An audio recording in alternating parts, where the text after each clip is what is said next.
Hello friends, welcome to Akulmach Live and I am Chandrakant.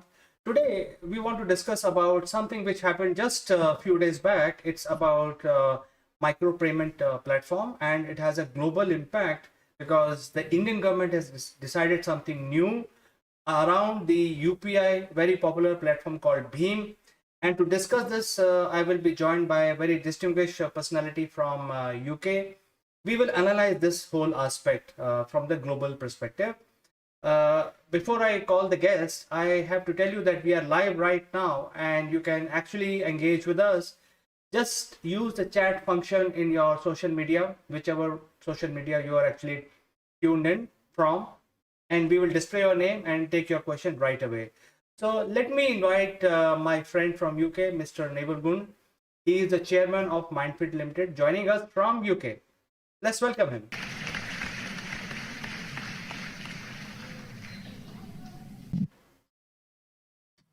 Good morning, Naval. How are you doing today? Good morning, CK, and thank you for that drum introduction. Much appreciated. And today we're talking about my favorite subject, money, money, money. Well, it is your favorite subject. You have dealt with very large corporation finances all your life, so you know exactly how it works. But the news is that there is a unified payment infrastructure in India, very large one, and some says that it is one of the largest micropayment platform because of the population we have here. It's called Bheem, BHIM, and the Indian government has announced linking Bheem platform with a similar platform in Singapore called Pay Now. So you are an Indian and you could be a Singaporean. You can now have an ability to transfer money without the use of credit cards or even giving your bank account details. So this is something big. Otherwise, it used to be a problem because sending any remittances outside the country will attract a lot of regulations and filling different types of form. What is your opinion about this development from the global perspective? Well, there are several issues to look at here. Firstly, this is obviously geared towards SMEs and people like you and me, the consumers, buying product online. So anything that can make that seamless or more seamless has got to be a good thing. And then we look at privacy of information.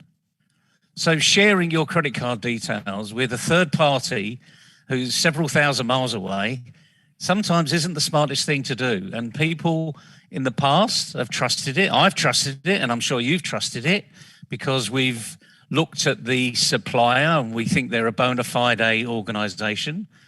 But today, whether or not they're a bona fide organization, there's unfortunately this thing called the hackers, the cyber thieves that literally grab hold of your data. So it's privacy of information. And again, this is a great move, as far as I can see, as to keeping that information private to you and a third party that you trust. Because there's always going to be a third party when you make a transaction. But effectively, you're paying through a barcode or any type of QR code. So all of your information is on a secure arena, which is literally only going to be shared cryptically behind the scenes, just like a bank-to-bank transfer. Because now we're dealing with banking regulations. Whenever you're talking about this type of arena, we're now talking about banking regulations, not just in India, but also within Singapore. So we're elevating the game, which I think is a really good thing to do to beat the cyber thieves, fundamentally. The other thing is it's a point-to-point transaction. So what it means is on the assumption that you get the goods, and this is a really big assumption that we might have to go into, the money's transferred. And I'm going to make an assumption here because I don't know, because this is something I've only heard through you currently. So I haven't done any sort of due diligence or research on it. But just like with PayPal, there's a guarantee. So the funds are guaranteed, and the funds are guaranteed at both sides. So the supplier gets the money that's due to them. But if the goods don't turn up, or they're of substandard, or they're broken, there's some form of guarantee within that service. And certainly that's what's allowed PayPal to increase their market reach over the last few years, because they give that literally unqualified guarantee.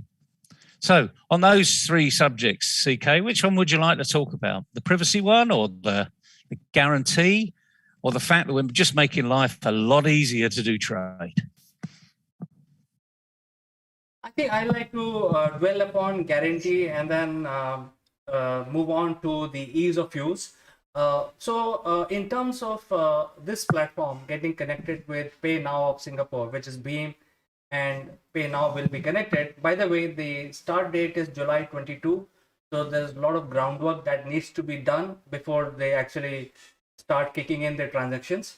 It's related to micropayment. So it may not be the 100% solution for all payments. I think there are all other payments which requires imports, export of physical goods would go through the normal process. It is only limited to things like micropayment, things like service providers like, for example, for instance, my company, where I don't have to ship anything. I just have to get paid for the services, which is not difficult, or rather engage with somebody in Singapore, or maybe hire an employee and transfer small amount to him without exchange of any goods. I think this is a platform which is very suitable for those kind of transactions. And also, if you're traveling to Singapore or vice versa, it'll be a lot easier to buy things in a shop, or if buying a ticket of a museum, or catching a ride, or going on an excursion trip, going to Sentosa Island, So those kind of things will be a lot easier, because all you have to do is just scan your QR code and boom, it's done. So you don't have to carry your, you see, when you apply for visa, you need to submit your credit card. So I do not know how will it change those rules of traveling, passport rules, visa rules, etc. But I think it will be a lot easier for making a payment and collecting the payment from Singapore to India and India to Singapore. And I think when you talk about guarantee, I think that's the thing that we want to discuss. This is instant transaction from your bank account. So if something fails, the transaction does not happen. So it's not it's slightly different from PayPal, where PayPal collects from you as an intermediary and then make the payment to the business owner on the other side. This is an instant transaction based on your mobile number. So I think the guarantee is built into the system. Your views, Neville, before we move on to the ease of use. Sure. I mean, the guarantee is a really big thing, because once you have, if I walk down to my local high street and I buy a cup of coffee and I walk away and I don't like that cup of coffee, I can walk back into the high street and I can say, excuse me, this tastes foul, and immediately, good customer service, I'll get a replacement, typically, or I'll get my money back. That's the consumer rights that I have here. But when we start to look at transactions over some distance, even within the same country, I don't have that facility. So once it leaves my bank account, I've therefore authorized that transaction. And what that means is I've done my due diligence around the supplier. So if there isn't a guarantee like PayPal give, then there's no guarantee. So although it makes the transaction secure, it still means that as a consumer, you need to do your due diligence, because as soon as it leaves your account, that's it.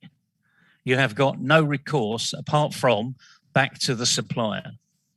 And again, if that supplier is several thousand miles away, well, you don't quite know if that supplier is real in many respects, because I've been subject to this over the last few years, where you think you're getting something that's too good to be true. And guess what? It usually is too good to be true. And you shouldn't have bought it in the first place. I'm sure you and many thousands, millions of people have been caught down that trap. So buyer beware, I think, is still the phrase we should be using here. So as far as guarantee, from what I'm hearing you say, there really is no guarantee.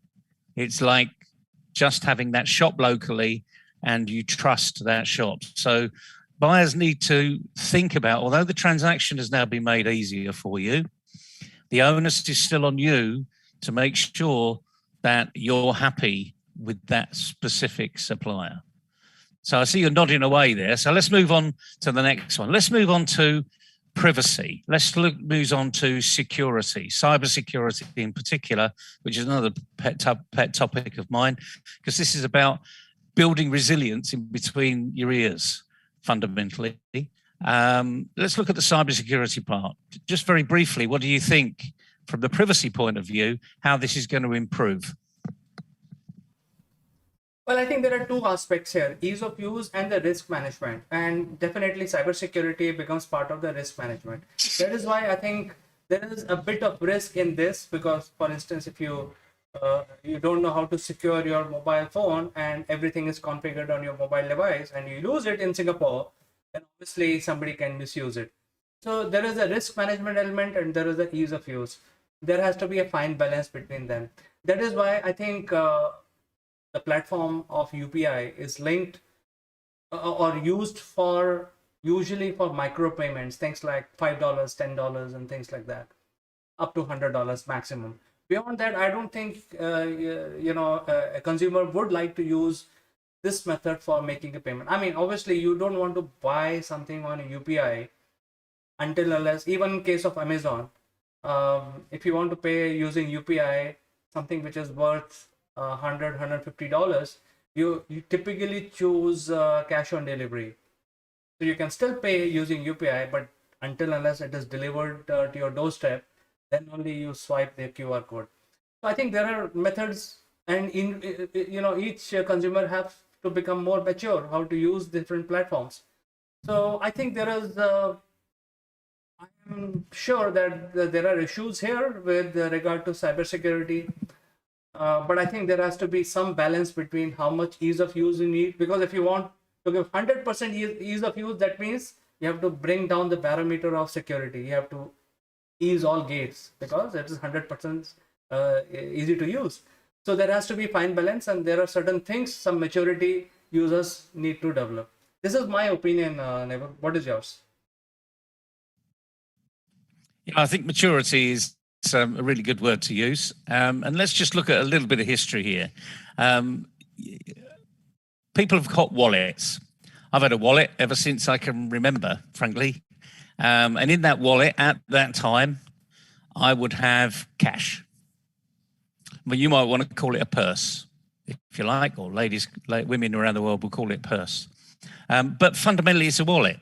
It's where we store previously our cash.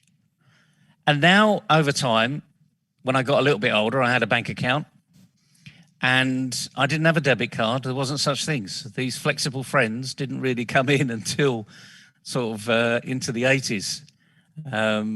Yes, I'm old and CK's old too. So we can go back that far. And then eventually you got a debit card. And then that went into your wallet as well. And after a while, you got credit cards. Then you got store cards that would have all of your information on. And in the UK, I remember when the Tesco card came out, everyone rushed to it because it gave you lots of benefits around a Tesco card. It was one of the first discount cards that launched in the UK. And we're now coming full circle with this approach, because now all I'm going to carry around is a QR code. That's it, really. So I won't need a wallet anymore. I'm just going to have one QR, well, maybe not. I mean, I'll probably have a dozen QR codes. And then I have to remember which one applies to which arena, which bank account, et cetera, et cetera. So we're going to have to be mature in this arena and grow up with it, because ultimately I can see there being a proliferation, if we're not careful. When PayPal was first announced in the UK, it was rocket science. It was mind-blowing. Oh, I can just sort of log into PayPal and pay anything to anybody that's on PayPal. And it took a little while for that to get traction. But now, frankly, if you look at any website in the UK, there's always a PayPal option. And that's guaranteed, again, through the credit card opportunity. So we need to look at the financial regulations around these arenas. And I'm not surprised, although that this has recently been announced, it's not until July 2022 that it will go live, because there's lots of things that need to be ironed out in between now and then. But what it does do is it gives us an insight into what's happening in the fintech world. So it might be a phrase you've not heard of. If you've not heard of it, type in #fintech and you'll be inundated with stuff that's flying around in that particular part of the world. But I think it's a great move. I think there's a lot to be done. They've got over 10 months of lots of preparation work to do before it's launched.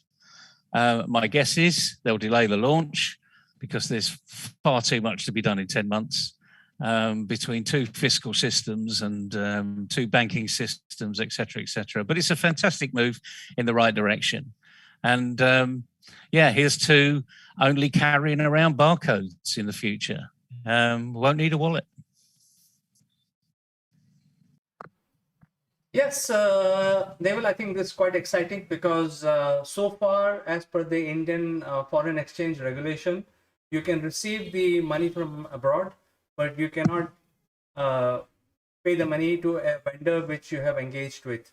So you can make the payment, but then you need you need to fill out multiple forms. It takes about 10 days to get the approval and all that, and plus there is taxation. So how the taxation part will be affected by this between India and Singapore, time will tell. But I think it's a very good thing, and probably UK must also open up with India and both countries, because there is a lot of business waiting to happen between UK and India. Indians have the capacity to engage with UK-based merchants. So far, the problem is making the payment, because you lose out a lot of in the taxation and withholding. So I think with this micropayment platform, especially the lower segment payment up to $100 or like 80 pounds, should be a breezer, I think. So I think I'm hoping that I think the next news that we will hear is integrating Beam with the UK micropayment platform. I think it's a great suggestion, CK, and hopefully if someone's listening, they'll be moving down that route. I'll have words with my friends in the Bank of England and see if they're actually considering it. I'm sure they are. And the FCA will be fully on top of everything that's going on. But like anything else, we're entering the world of banking now, and we do know how difficult it is within that fintech banking arena. They're slow to move. They're not really focused on customer service or customer experience, but this is something that actually people are going to be calling for. So watch out, you bankers out there. Get on the case, join this particular project, have a good look at it, see what it's like, because I think this is going to be one for the future. And as I say, hopefully I won't have to have a barcode for every country I'm dealing with. But we live in hope. Fascinating subject today, CK.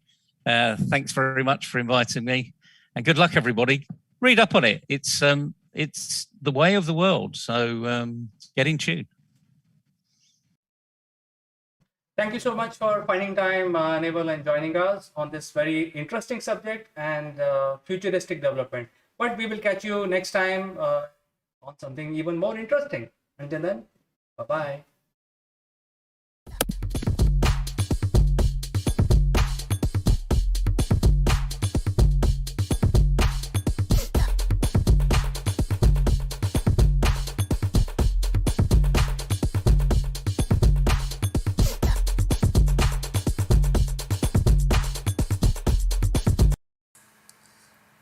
friends, this is Chandra from Akulmach Technologies, and today I would like to draw your attention to the emails that your company or organization is sending to thousands and thousands and thousands of prospective buyers, and the return on investment on sending such emails is less than 0.0001%.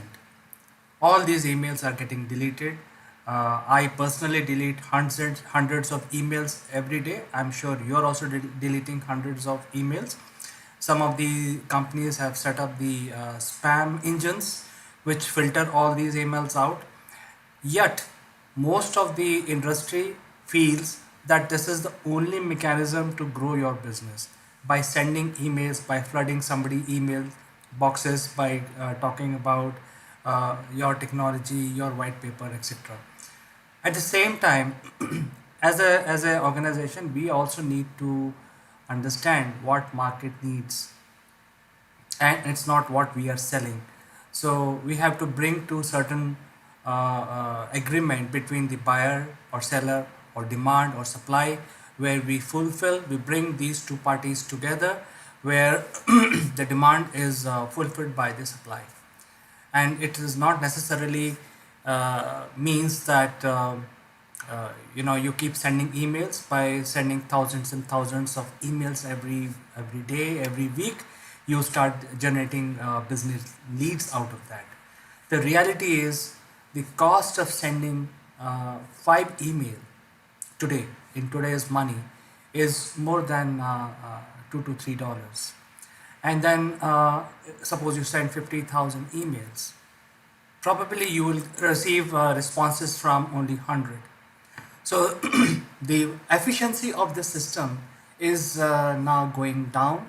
I think the time has come for organizations to look at alternative methods of generating your sales leads.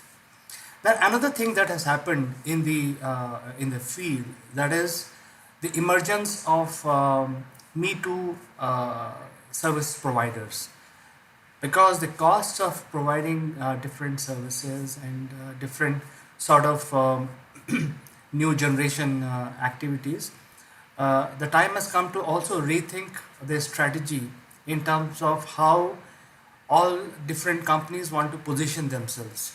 If it is sort of a Me Too email that is going out, the chances are your email will get deleted. So the requirement of today's world is not to send emails by finding out new methods of communication with your prospects. Number two, offer something which is which is very appealing, and it is not Me Too. So you have to look at what are you doing today, and where you want to achieve, and by doing these activities that you are doing to achieve your goal.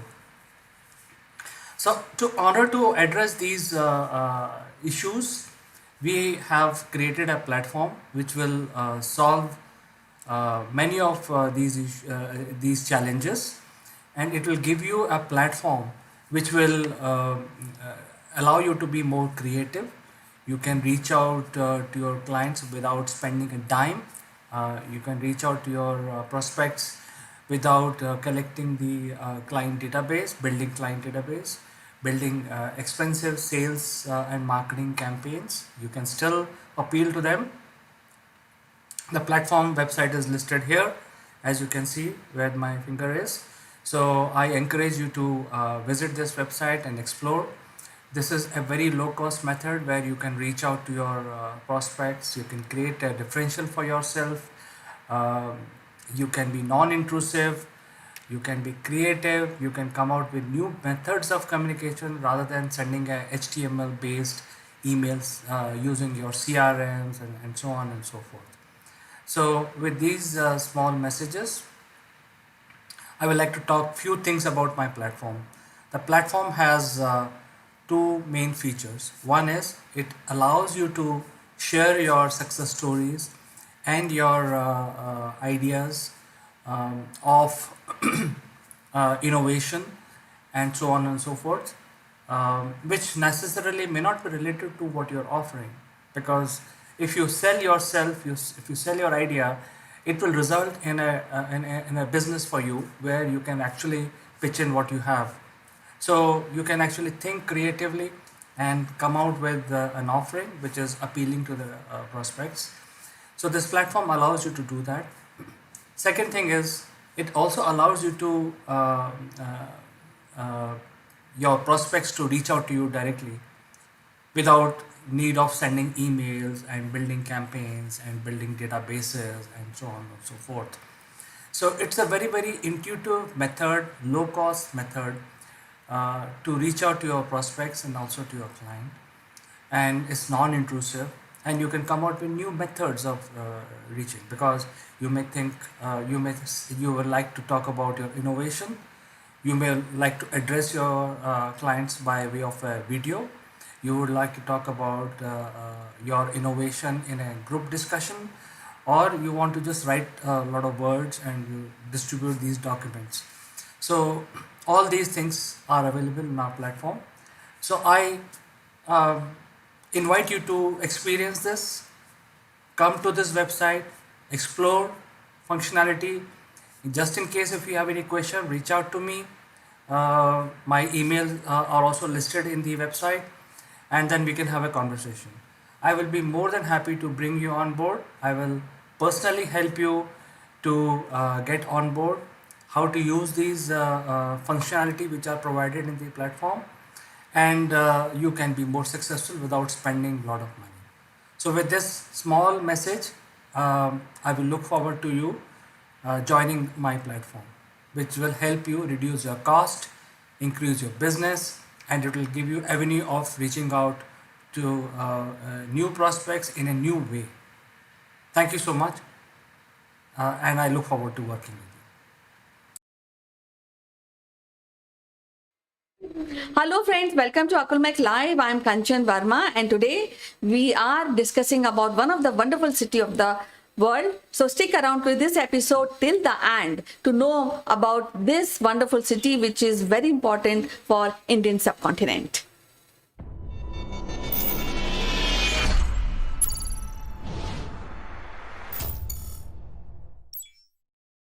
Friends, have you ever wondered that making a lasting impression online is similar to landing on the moon?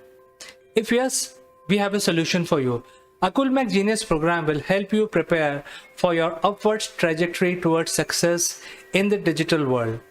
Our program consists of 12 unique tailor-made sessions of 1 hour each, spread over 6 weeks. Akulmach Genius program provide you practical knowledge about how to optimally use online video platform with lights, action, camera, as well as crash course in using virtual screens. The program also includes a session on the grooming and online etiquettes, which are important for running your online sessions and webinars. At the end of the program, our participants would be allowed to make their own videos, which will be published on a very popular business channel called Akulmach Live. This will provide global recognition to all our participants. If you like what you hear, then using the link in the description below, join the program straight away or visit www.akulmach.com and click on Genius program to know more.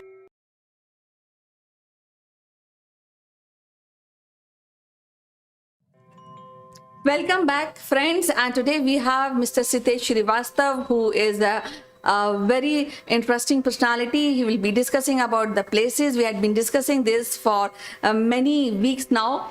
And as you know, he is very much related and appreciated in broadcast industry. A part of this, he's an IT professional. So without wasting any further time, I would like to welcome him. Welcome to the show, Sitesh. How are you doing today? Kanchan, good day. How have you been? It is a wonderful to talk to you once again. I'm fine, and as usual, I also get a lot of information about the different cities of the world, and I always look forward to really hear what today we have, what city we are covering today. Well, Kanchan, today's city is unique and probably kind of a rare city in the Indian subcontinent. It has been mentioned in the antiquity, in the ancient times, and it also shaped our modern history when it was synonymous with the British expansion in the Indian subcontinent. And Sangam Nagri, Tambu Nagri, Allahabad, and once again Prayagraj. We've heard about it, Kanchan. Very nice. It's a wonderful city because here we have sangam of three rivers. So that makes this city special, and especially for Indians who celebrate Kumbh after many years. So I think I would really eager to hear about the city. It's our own city, but I want more information from you. Well, Kanchan, this city was mentioned in the Ramayana as well. This city was mentioned in multiple places as Prayagraj. I am told, I have learned that the Lord Brahma, one of the triumvirate between Brahma, Vishnu, and Mahesh, his first yajna after creating the universe, so called Pratham Yajna, and then you say Pra and Yajna, that is Prayag. 1500 times, 1500 years, it was named as Allahabad by the some local legends by the Muslim Emperor Akbar. And in 2018, we brought it back to Prayagraj from Allahabad. And even Allahabad was kept the name as Ilahabas, the place of God. And then from there it moved as an Allahabad, and finally into 2018, it is Prayagraj. It's interesting to see the journey of this city and the people, and how it has remained in the conscious of the Indian subcontinent from centuries, and how it has helped shape modern India in terms of its people, in terms of its sportsmen, politicians, writers, literature folks, and many, many more intellectuals from the city.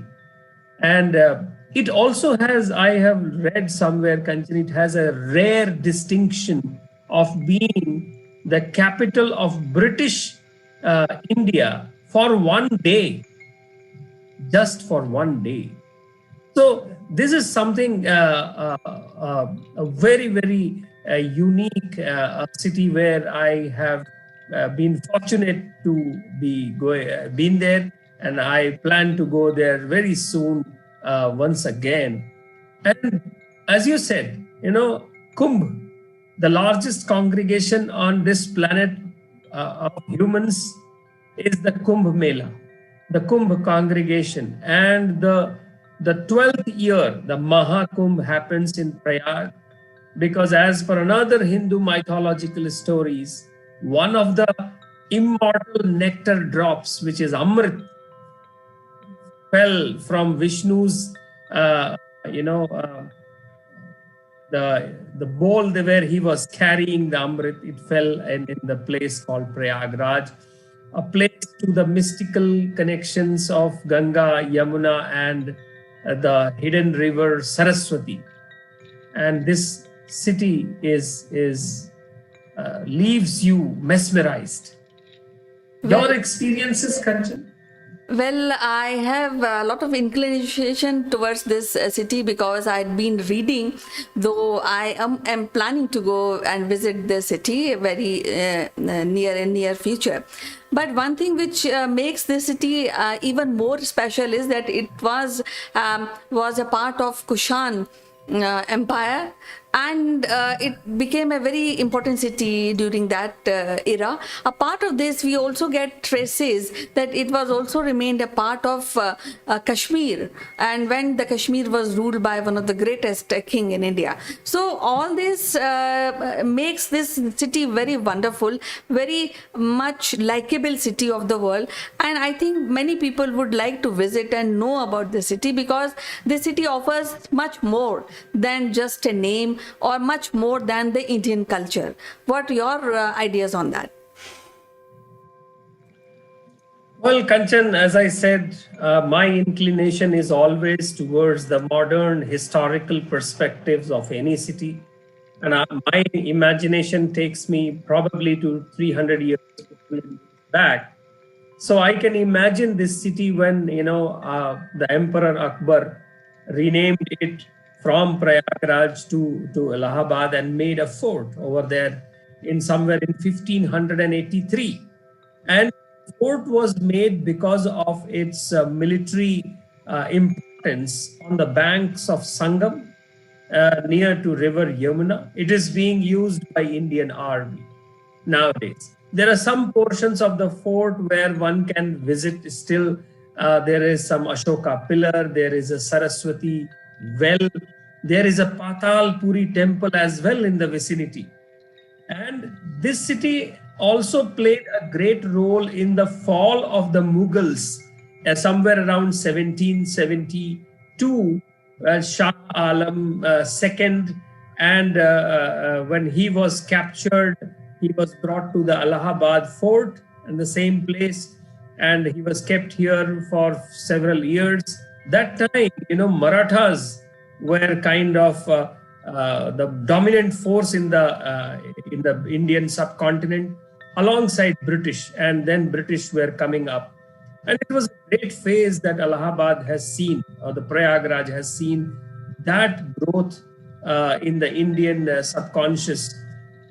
During the 1857 as well, Allahabad, which is Prayagraj, today has played a great role in shaping up the modern, the narrative of the Indian, struggle. This city is full of, British architectures, Indo-Saracenic architectures, plus some temples of ancient times temples, some great parks. I remember one of the park as Alfred Park, where our Chandrasekhar Azad laid his life in the year 1939. And history also brings us closer in Allahabad when we visit Anand Bhavan, which is also called Swaraj Bhavan, Minto Park.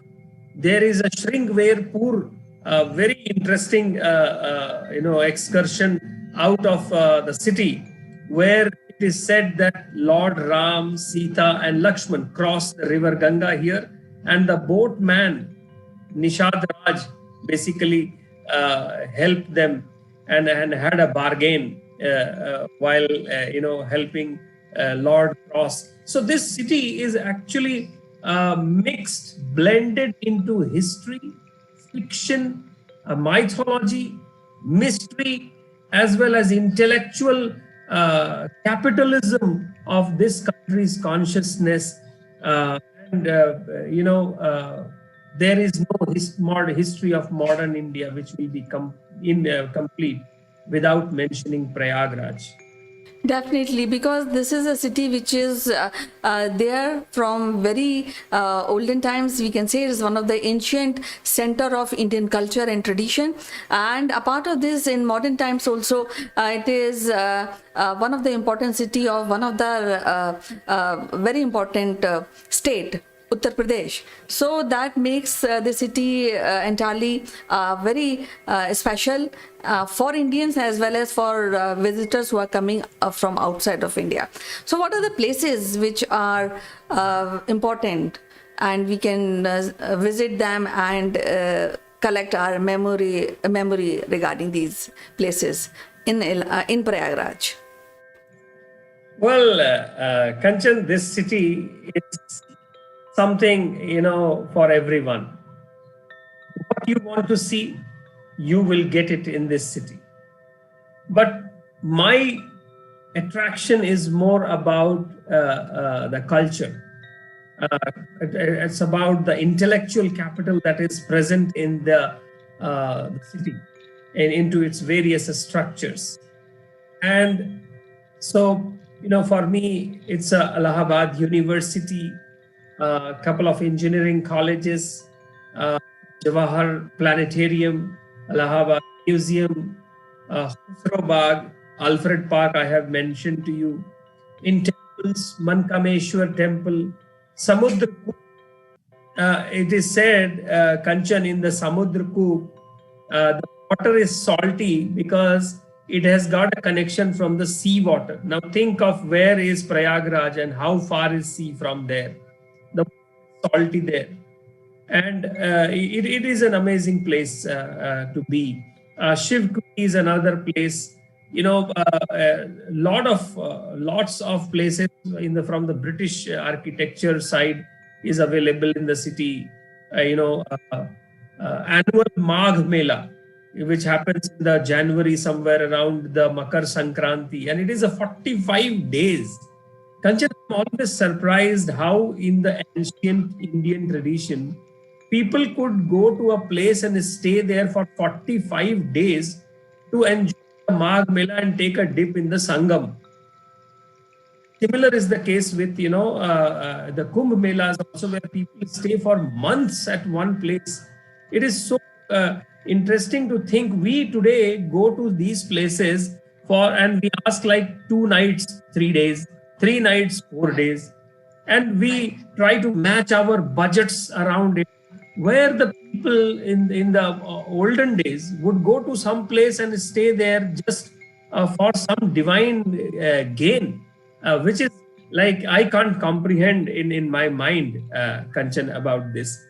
Similarly, this city is also full of lot of government institutions, and sometimes people also forget this is also the judicial capital of Uttar Pradesh, because Allahabad High Court is the biggest high court judicial authority in Uttar Pradesh state. Well, you mentioned that no duration is enough to really visit Prayagraj, because you find one or another, anything which can make you to stay there in this city. And I think this is a city when, if you want to attain salvation, I think this is the place to go.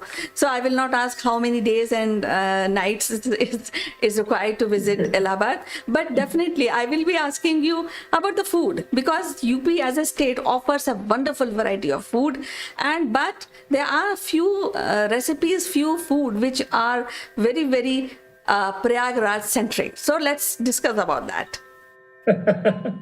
Yes, Kanchan, and I must, my earliest of the memories go back to something which is so unique that I found in Allahabad from the food perspective, and that I have to name it in the Indian terms or the Hindi terms only, because I don't have the English names available with me.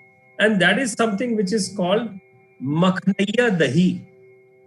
Makhnaiya Dahi, which is a special kind of a curd from which the butter has been pulled out. And very good, very, very good for, while recovering from some, stomach related, issues. And also it is tasty, it is less fat, and it is available across the town, and it is very unique, to call it like, Makhnaiya Dahi, give me Makhnaiya Dahi. Other things that are like, the kachori, the sabzis, the lassis and chole samose, dahi bhalla, and all of these things, and Bengali sweets. I mean, I must not forget the Bengali sweets, and so food is never a challenge in Prayagraj. and I'm wishing to go there soon again and enjoy my culinary taste buds. Well, I think this is a place which is safely can be said that this is a place of vegetarian people's delight, because it offers a variety of food recipes for the vegetarian. But do we also get some Mughlai items in Prayagraj? Oh yes, Kanchan. Oh yes, Kanchan. The city has been always known for its Mughlai cuisines, British cuisines, and the array of intellectuals who have been in this city, who have visited this city. They have always brought back the fine food that is available, but nothing beats the street food one must enjoy in Prayagraj.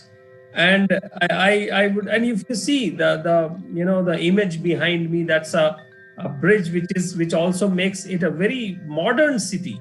It's not just about a mythological city. It's not just about an academic city. It's also a thriving city, and also a modern city in all its senses. Lots of opportunities in this city are available, and well-connected city, by air, by railways, by road, and it is also sometimes called the city of prime ministers, Kanchan. And because it has given us Indira Gandhi, Jawaharlal Nehru, Chandrasekhar, and Vishwanath Pratap Singh, all from this city itself. And I'm so interested to tell the viewers, Rudyard Kipling, the noted author and the Nobel laureate was from this city. Prasad Chaurasia, the flautist, and in the literature, Hindi literature, Mahadevi Verma, Dharamveer Bharti, Suryakant Tripathi Nirala, Subhadra Chauhan, we all know. In the media world, Amitabh Bachchan, his father, Harivansh Rai Bachchan, Vikas Swarup, the diplomat who has written The Slumdog Millionaire, the book, and Shubha Mudgal, the musician. Oh, this list is endless, Kanchan. Dhyan Chand, the magician of hockey, and Mohammad Kaif, the cricketer. I mean, this city is gem. It's a gem. Well, I think Prayagraj is a city which we cannot be described in words. But still, we are making an effort to describe this wonderful city, which is existing since the antiquity and carrying a lot of gems of tradition, culture, and achievement. For you, how you describe in one sentence this wonderful city of the world? What else, Kanchan? Sangam, Triveni, confluence,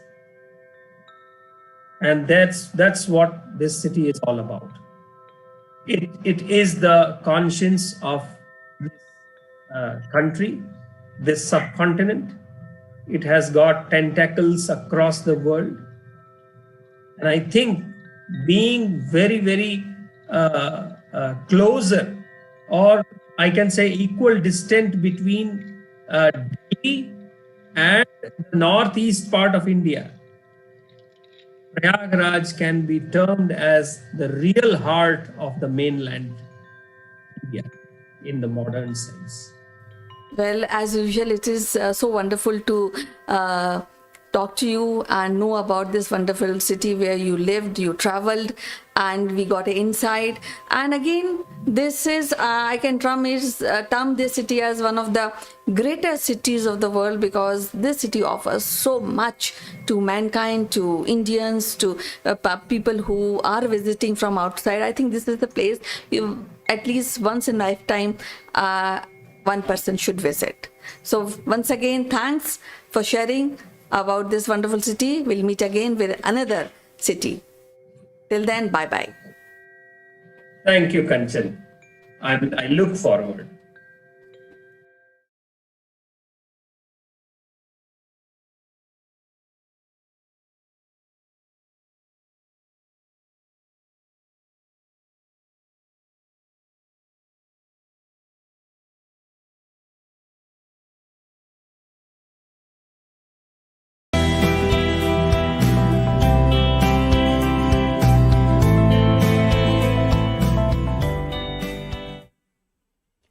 Hello, friends. Welcome to Akulmach Live, and we are just about to reach the new year, the year end of 2021, and the next year is going to start.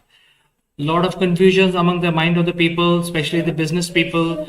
What is the best approach to discuss this matter? I will be joined by a very senior person from UK. His name is Mike Bradley. He is the founder and CEO of Scala Parenta. So without further ado, let's welcome Mike to the show.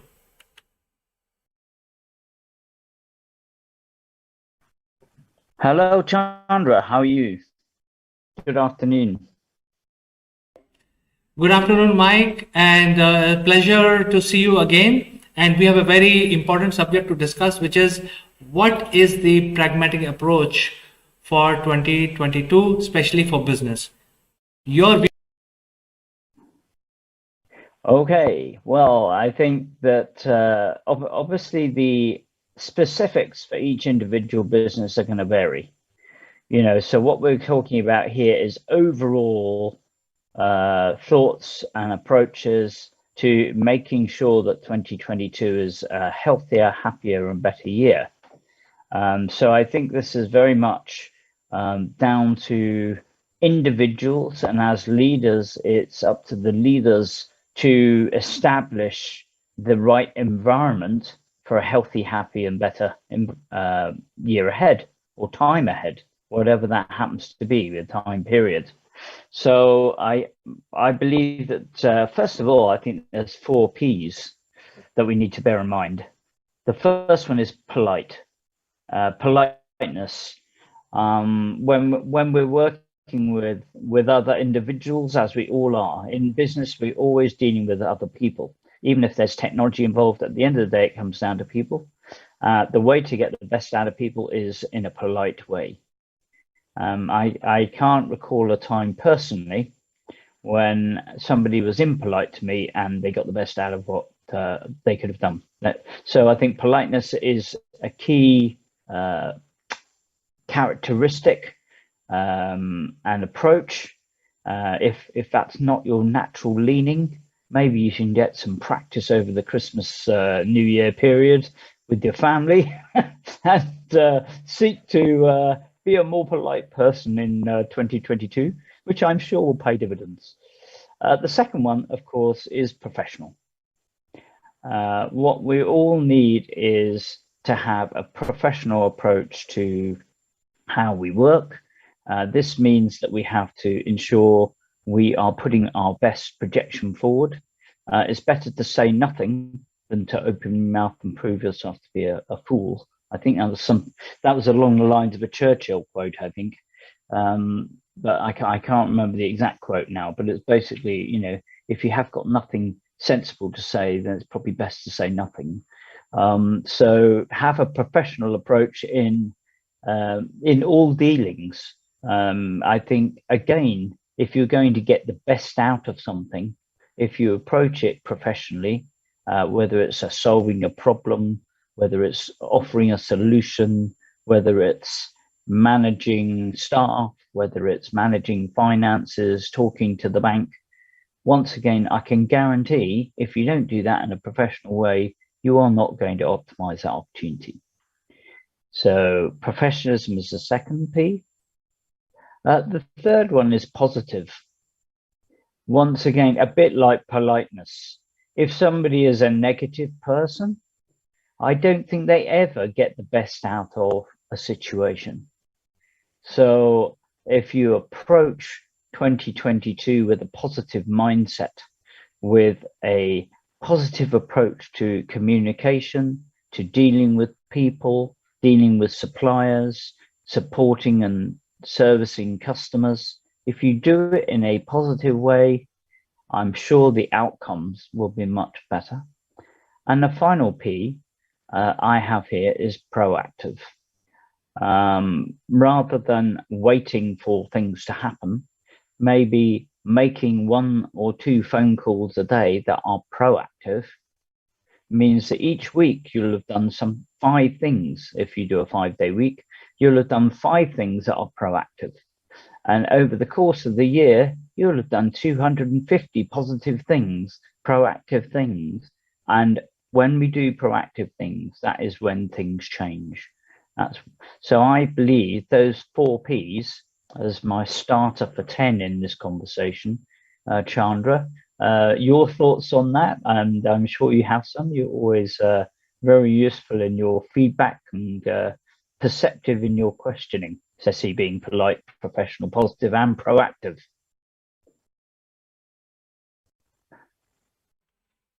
Well, Mike, I think you mentioned about 4 Ps. So let me try and put some of the Ps into one basket and other Ps into another basket.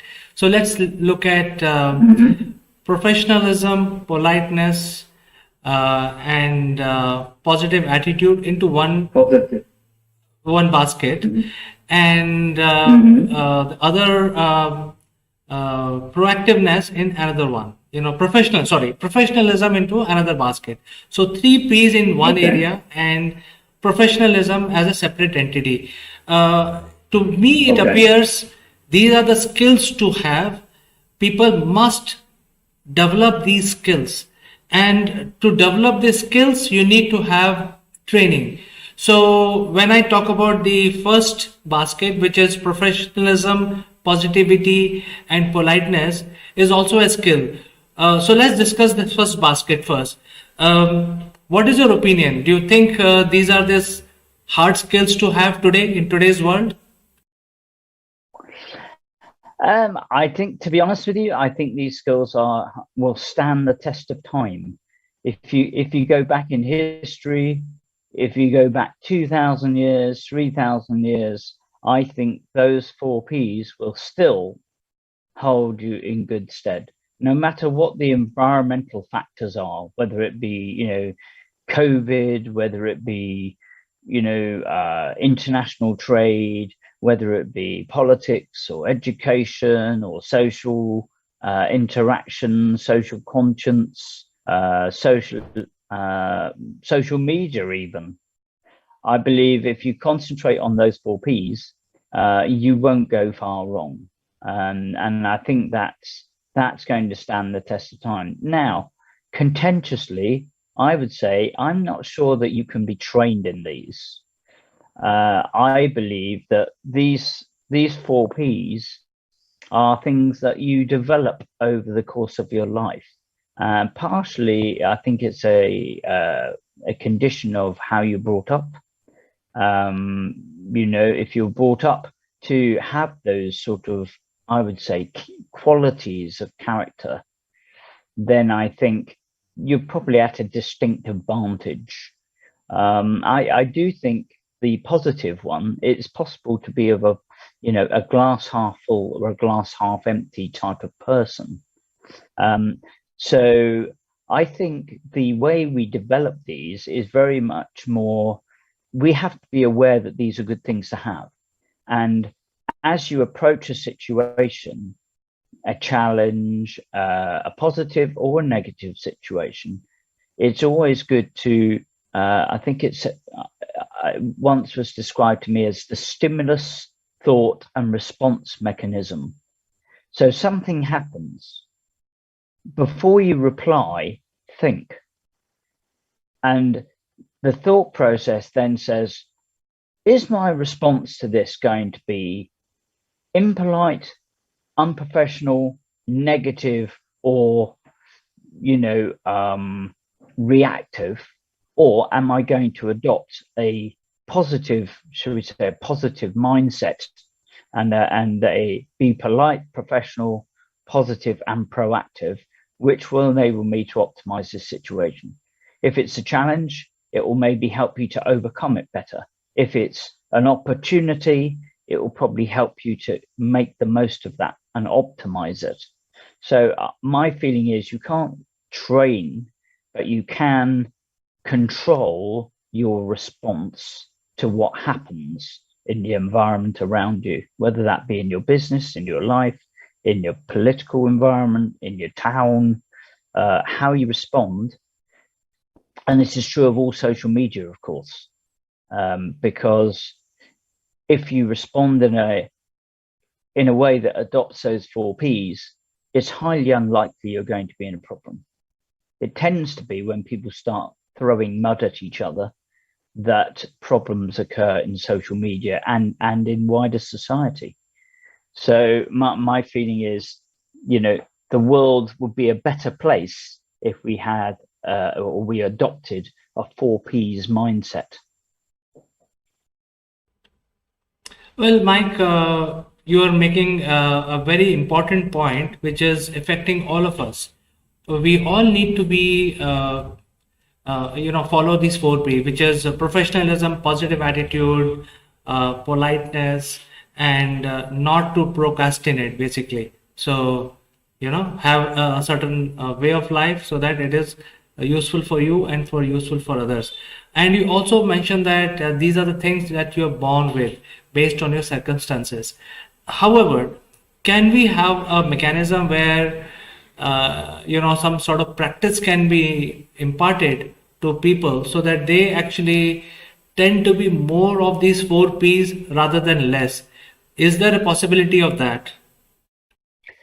I think there is, yes. I mean, I did go on a course many years ago called interpersonal selling skills.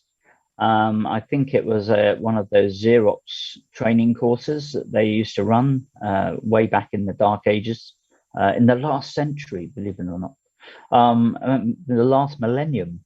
So that it can. There are ways that these things can be taught. People management, I think there are ways that people can learn how to manage people better, how to make the most of them. There is a book that I love. Some people write it off as being too simplistic, but I think, the keep it simple, stupid approach is always a good one, called The 1 Minute Manager by Ken Blanchard. And that was a very good one about teaching people how to manage and how to get the best out of people. So yes, there are some of these things that can help us or help those who struggle to adopt the right approach. And I think the other one I sort of gave you was the stimulus thought response. Is a simple takeaway that next time somebody does something that makes you want to do something negative or you've got to adopt an approach. Maybe you stop a few minutes and think about it and think, okay, how am I going to apply to this? And I would suggest that at that point, adopting a 4Ps approach to it is going to be better. I mean, on a broader spectrum, I think, in our global world, these 4Ps also apply, whether it be politics or multilateral working, solving big problems like the environment or global warming, or whether it be even solving short-term issues in different countries, like Afghanistan situation or whatever.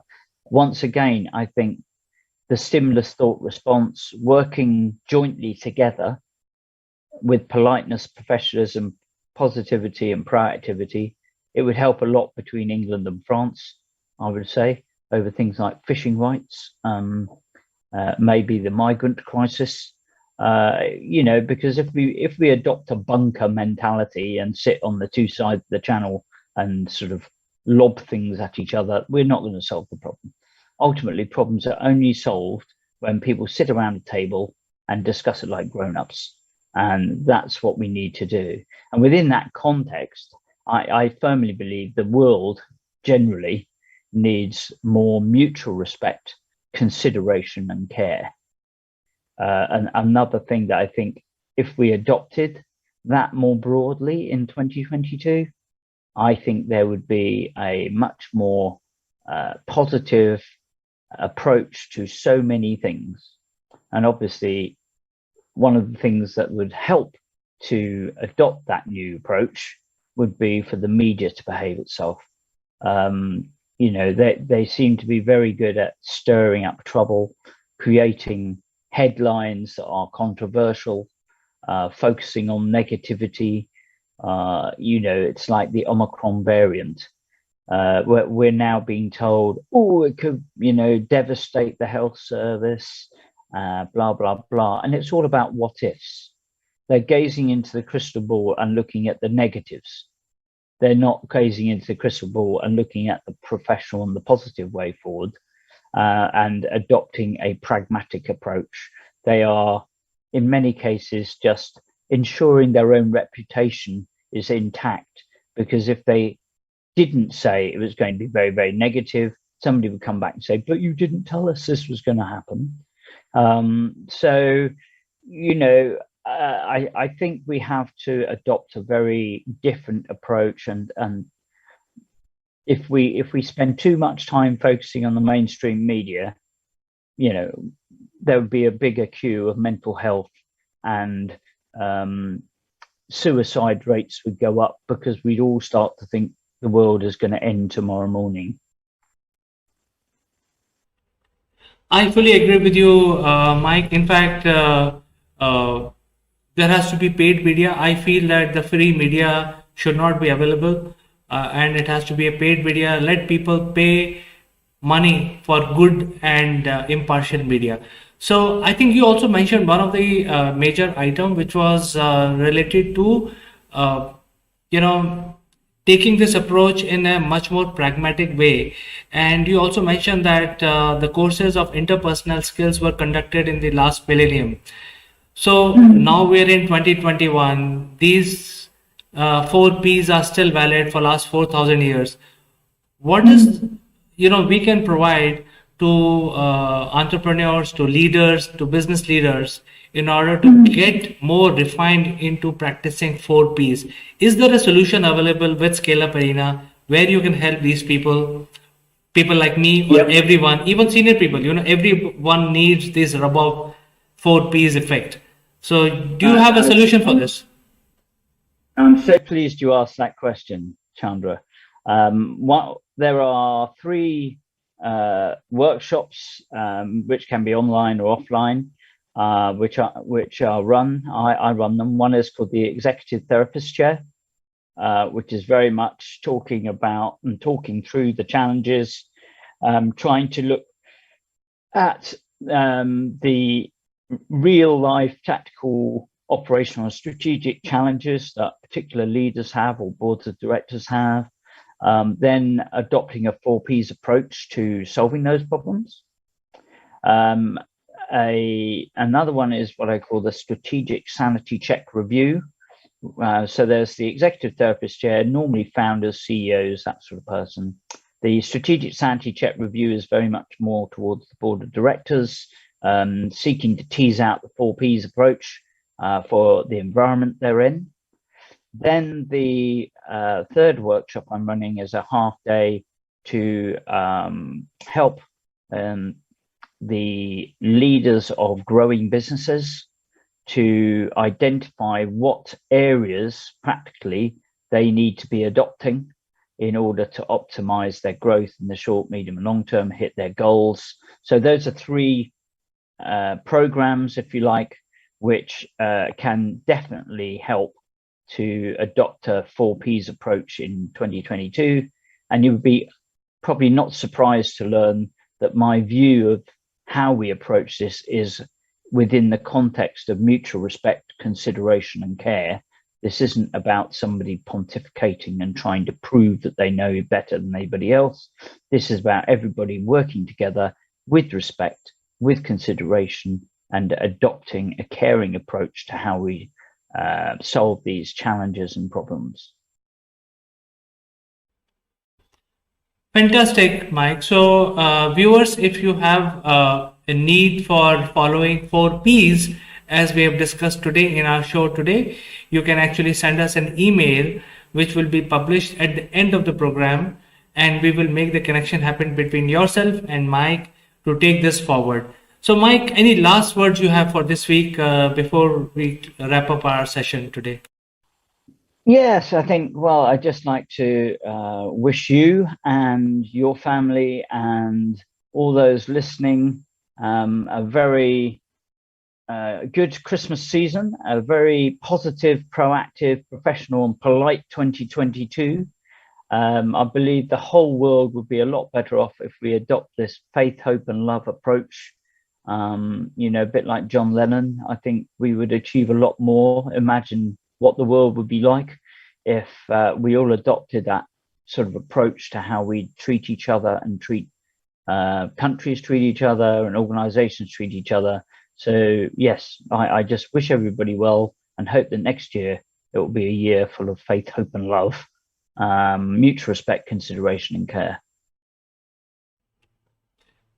Mike, thank you so much for joining us and giving such positive words to our viewers and to us. We will catch up with similar sessions next year. But I think we have one more session to go next week, maybe just before the Christmas. So that may not be related to business, but nevertheless, I'll say goodbye for today, only to catch you in the next one. Thank you, Chandra. Have a great Christmas season. And it actually will be New Year when we next talk, because I'm away next week.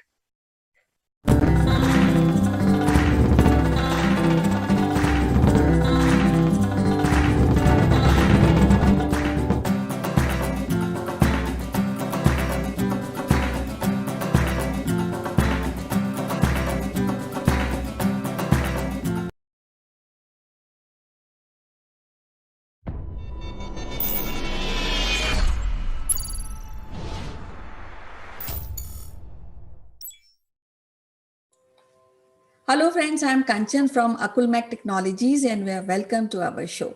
Today we have a very distinguished guest on our show.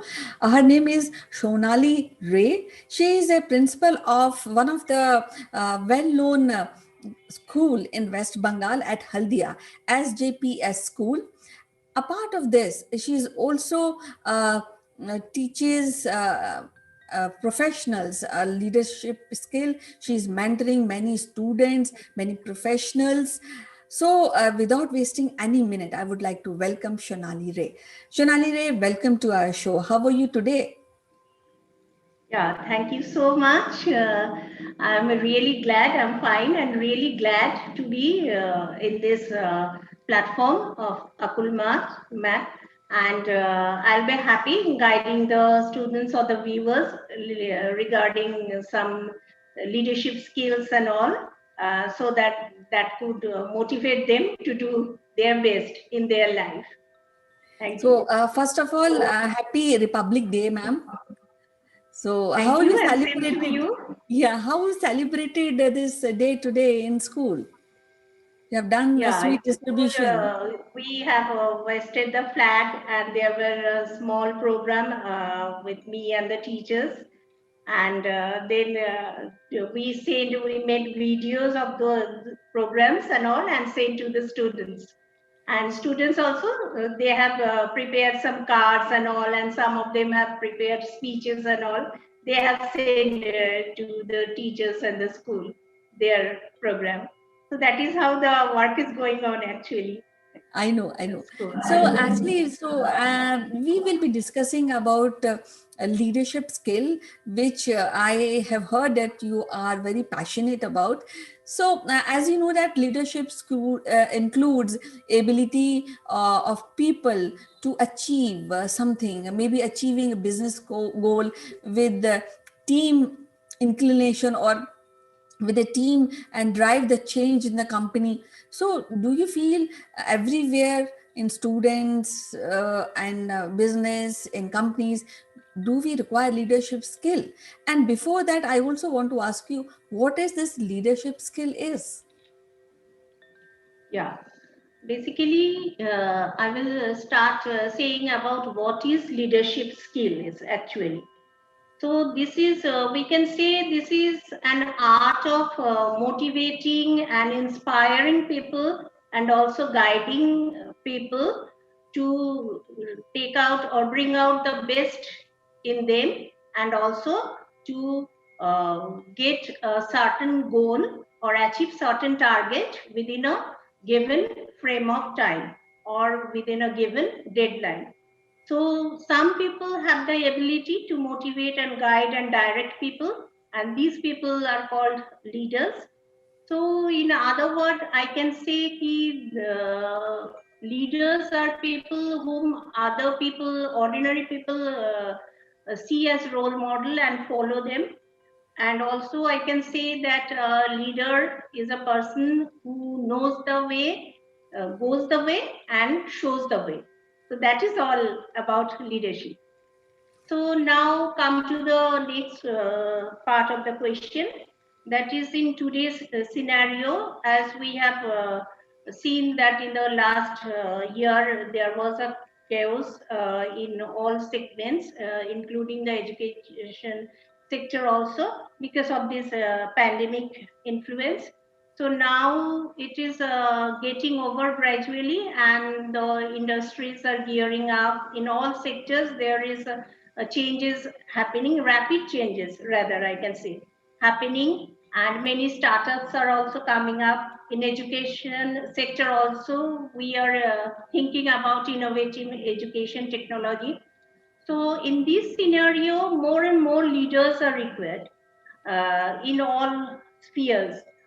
So basically, because leaders, or we can train some of the employees to be a good leader, because certain traits are there that the leaders possess, which sets them apart from ordinary people. Like they have power of effective communication. That includes both speaking and listening power, and also cross-cultural communication. Yep. And then they have the self-awareness, and they can motivate themselves and also other people, and also inspire other people to reach certain target. Apart from that, the leaders in an organization, it is been in the research has been found that if an organization have good leaders, they boost the productivity of the organization. Whereas in an organization, if there is no such good leaders, often the employees have the tendency to get distracted. So basically what the leaders do in an organization. So suppose in an education sector, as I am in the principal position, I am also in a leadership role. So there are certain role that a leader perform in an organization. First of all, they have that decisive power and a balance of emotional and logical reasoning, so that they can fix any problem. So that is the first and foremost quality of a leader, that leaders are able to fix any problem and have the critical thinking ability. Next is that leaders are very good team builders. They build the best team, and they know the ability of their each and every team members, and they always try to find out and bring out the best of the team members and set a clear goal, and help and support also the members to achieve that goal. Okay. Third is leader can, they are boost up the organization in encouraging the innovation, then strategic thinking and creativity, and with proper action. So ultimately, these are the traits a leader should possess. And if more and more employees are given these traits if they are empowered with these traits, so we can get more leaders in the workplace also. And ultimately, that will help in boosting up the organization as well as in the whole industries or this sector, I can say. It is said that a leadership skill starts with the positive attitude. Somebody who really display positive attitude and a confidence, and somebody who wants to be leader, it always starts with themselves. You see, so am I right that leadership skill cannot be taught? Leaders are born. Yeah, see, there are two, opinion in that case. Key leadership, some are born leaders. It is already said that some are born leaders. That means these certain characteristics they have, and they have the ability to execute these characteristics. But in other case, we can say that not all the leaders are born leaders. We have seen over the few decades that many ordinary people, they are given proper training, and they themselves, that is what I said, the first and foremost, one needs the self-awareness skill. One should prioritize the goals, and if someone has the self-awareness. Or another thing is SWOT analysis. SWOT means if you can analyze your own strength or weakness, and then what threats you are possessing or having in an organization, or how you can get the opportunity. Through this SWOT analysis, anybody can develop themselves. And also one has to have the growth mindset. So if all these traits one possesses, so any person can be trained to become a leader. So it's not always true that leaders are only born. They can be trained to become a leader, good leader, actually. So that is how actually I was not a born leader. I have trained myself to come to this position. Yes, it's great to really listen to you and the attributes which we are discussing. And since you said that being a leader can be a training, so suppose somebody wants to lead something, and he or she is not having self-confidence, and she has a problem in communication.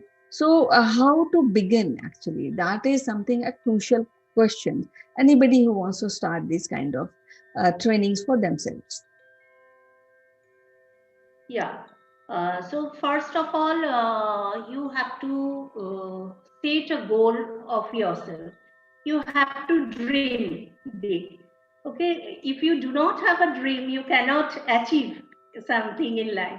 So I would say everybody should dream big, actually, and then start. The first thing is one should start from themselves. They should motivate themselves. So for this, that is how there are many motivational leaders and all. They can follow any leader. They can read books. If you increase the power of knowledge, then automatically you can start gaining some wisdom that would ultimately help you to get your goal in life. So if you dream big, and if you think that I have to achieve that dream, then you have to motivate yourself. So by reading books, there are many channels now available on YouTube. Seeing that, basically I have started like that. I started reading books of different leaders and authors, those who have good leadership qualities. Then following I made some of the leaders as my role model, and I start to read about their life story. How I have seen mostly the leaders were ordinary persons, and from there they have grown up to become a leader. So I started to motivate myself. Unless and until I myself has that mind frame that I have to reach certain goal, I cannot improve myself, and I cannot reach that level. So everybody should know that we all have that power.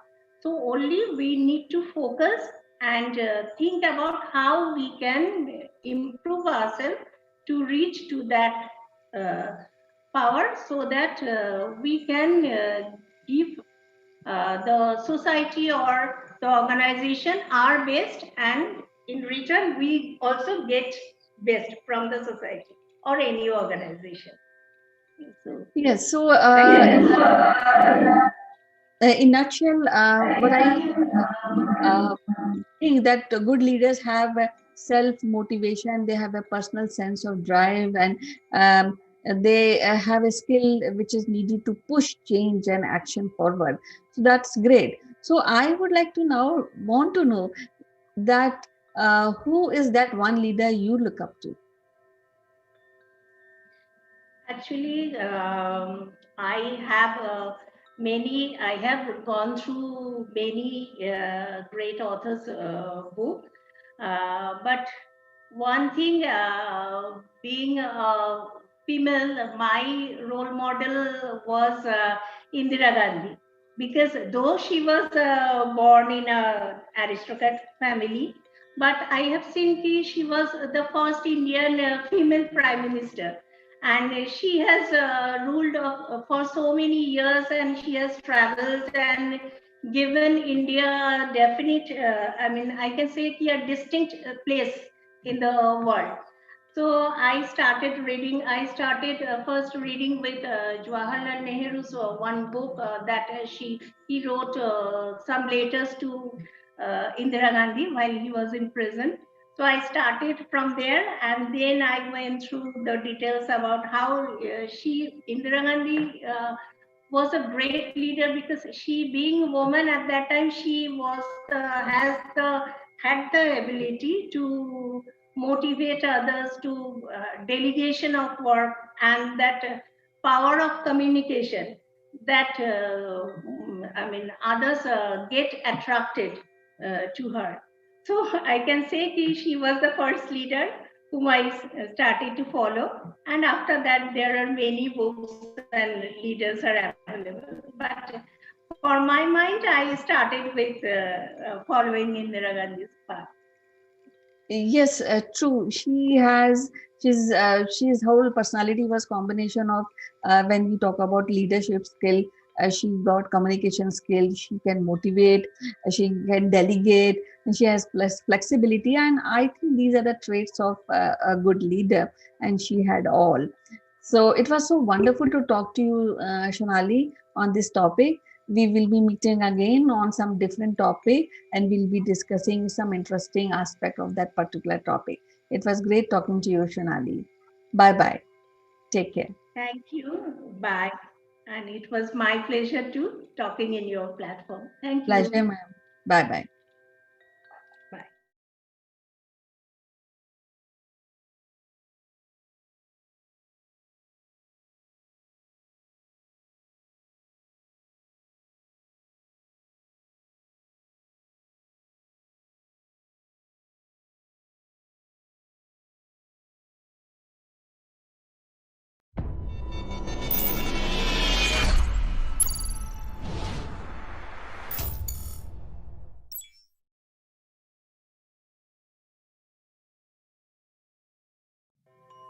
Welcome back, friends. And as you know, that we have started a very special group called "What You Should Have Learned in School, but You Didn't."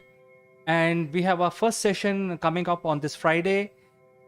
This particular event will be co-hosted by myself, as well as my friend from UK, Mr. Naval Gund. So we want to give you a little taste of what things that we will discuss in the group. And to do that, let me invite my friend Naval into the discussion. Good morning, CK. Good morning, everybody. CK, you mentioned a word there twice. Friend. My friend from the UK, and good morning, friends.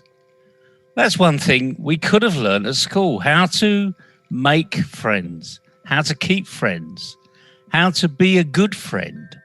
But we didn't really learn it, did we? We weren't taught it. The teacher didn't say, we're going to learn today how to be a friend. Did your teachers ever say that? Unfortunately, none of the teachers said you have to be a good friend. In fact, they said if you're too good with each other, you're making too much noise, so separate it out. Exactly. And stop talking to your friend. And you've got plenty of time in the playground to be a friend. So it wasn't no friends, being a friend, making friends, having friends, keeping friends wasn't important, but it was for the playground. It was for outside the lesson. In other words, you had to learn it for yourself. And the thing is, the majority of people just went along and they made friends, but there was no plan, there was no pattern, there was no reason, there was no chemistry that you understood of why you're making that person a friend, and more importantly, how to keep that friendship. And of course, this next question, CK, how many friends have you got from your primary school? Well, I think you hit the hammer on the nail head, and I don't have anyone which I remember that I studied. In fact, I had very close friends when I was in the primary school. I remember at least 3 names, and I've tried to search out their whereabouts, and I've failed so far. I mean, it's interesting, isn't it? And you ask many, many men that question, and it's very rare that you've kept a friend that you've met at school. You may have kept a friend that you met in your street and then went to school, but it's pretty rare that you kept a friendship going with people that you met at school. However, women are very different. They keep their friendships, they make their friendships. There's deeper bonds with friendships, and they've got a chemistry that men don't have. So come along on Friday, and we're going to be talking about all these things that you should have learned at school but didn't. So come along, let's have some fun. Friends, I think this is just a precursor of what we are going to discuss on this coming Friday between 4 p.m. 5 p.m. India time, and this is going to be very, very interesting. So please join in. It is going to be open forum. You will be able to ask questions live and also ask anything that you want from Mr. Naval Gund, who is going to be the main chairperson of our discussion. So thank you, Naval, for coming live with us. We will catch up again tomorrow before Friday on our usual show. Until then, I'd like to say goodbye. Cheerio. Have a good day, everybody.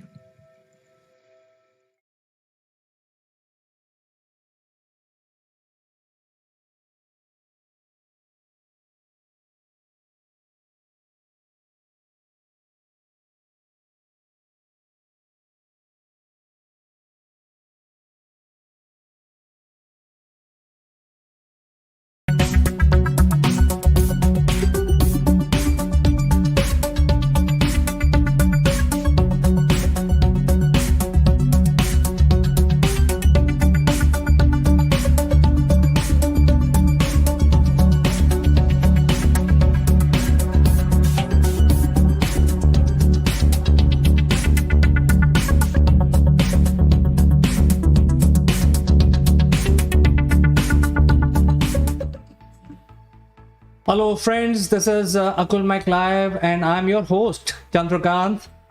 Today we are discussing about the climate change, and it's a big subject, it's on everybody's mind, and we are actually trying to see how we can improve the climate and make sure that the humankind takes all the right step. And because of that, there are some protests also brewing in different parts of the countries, and we have seen the effects of the climate change recently. To discuss this matter, I will be joined by a very senior person from UK. Friends, don't go anywhere. I will just take a very short break and join back along with my friend.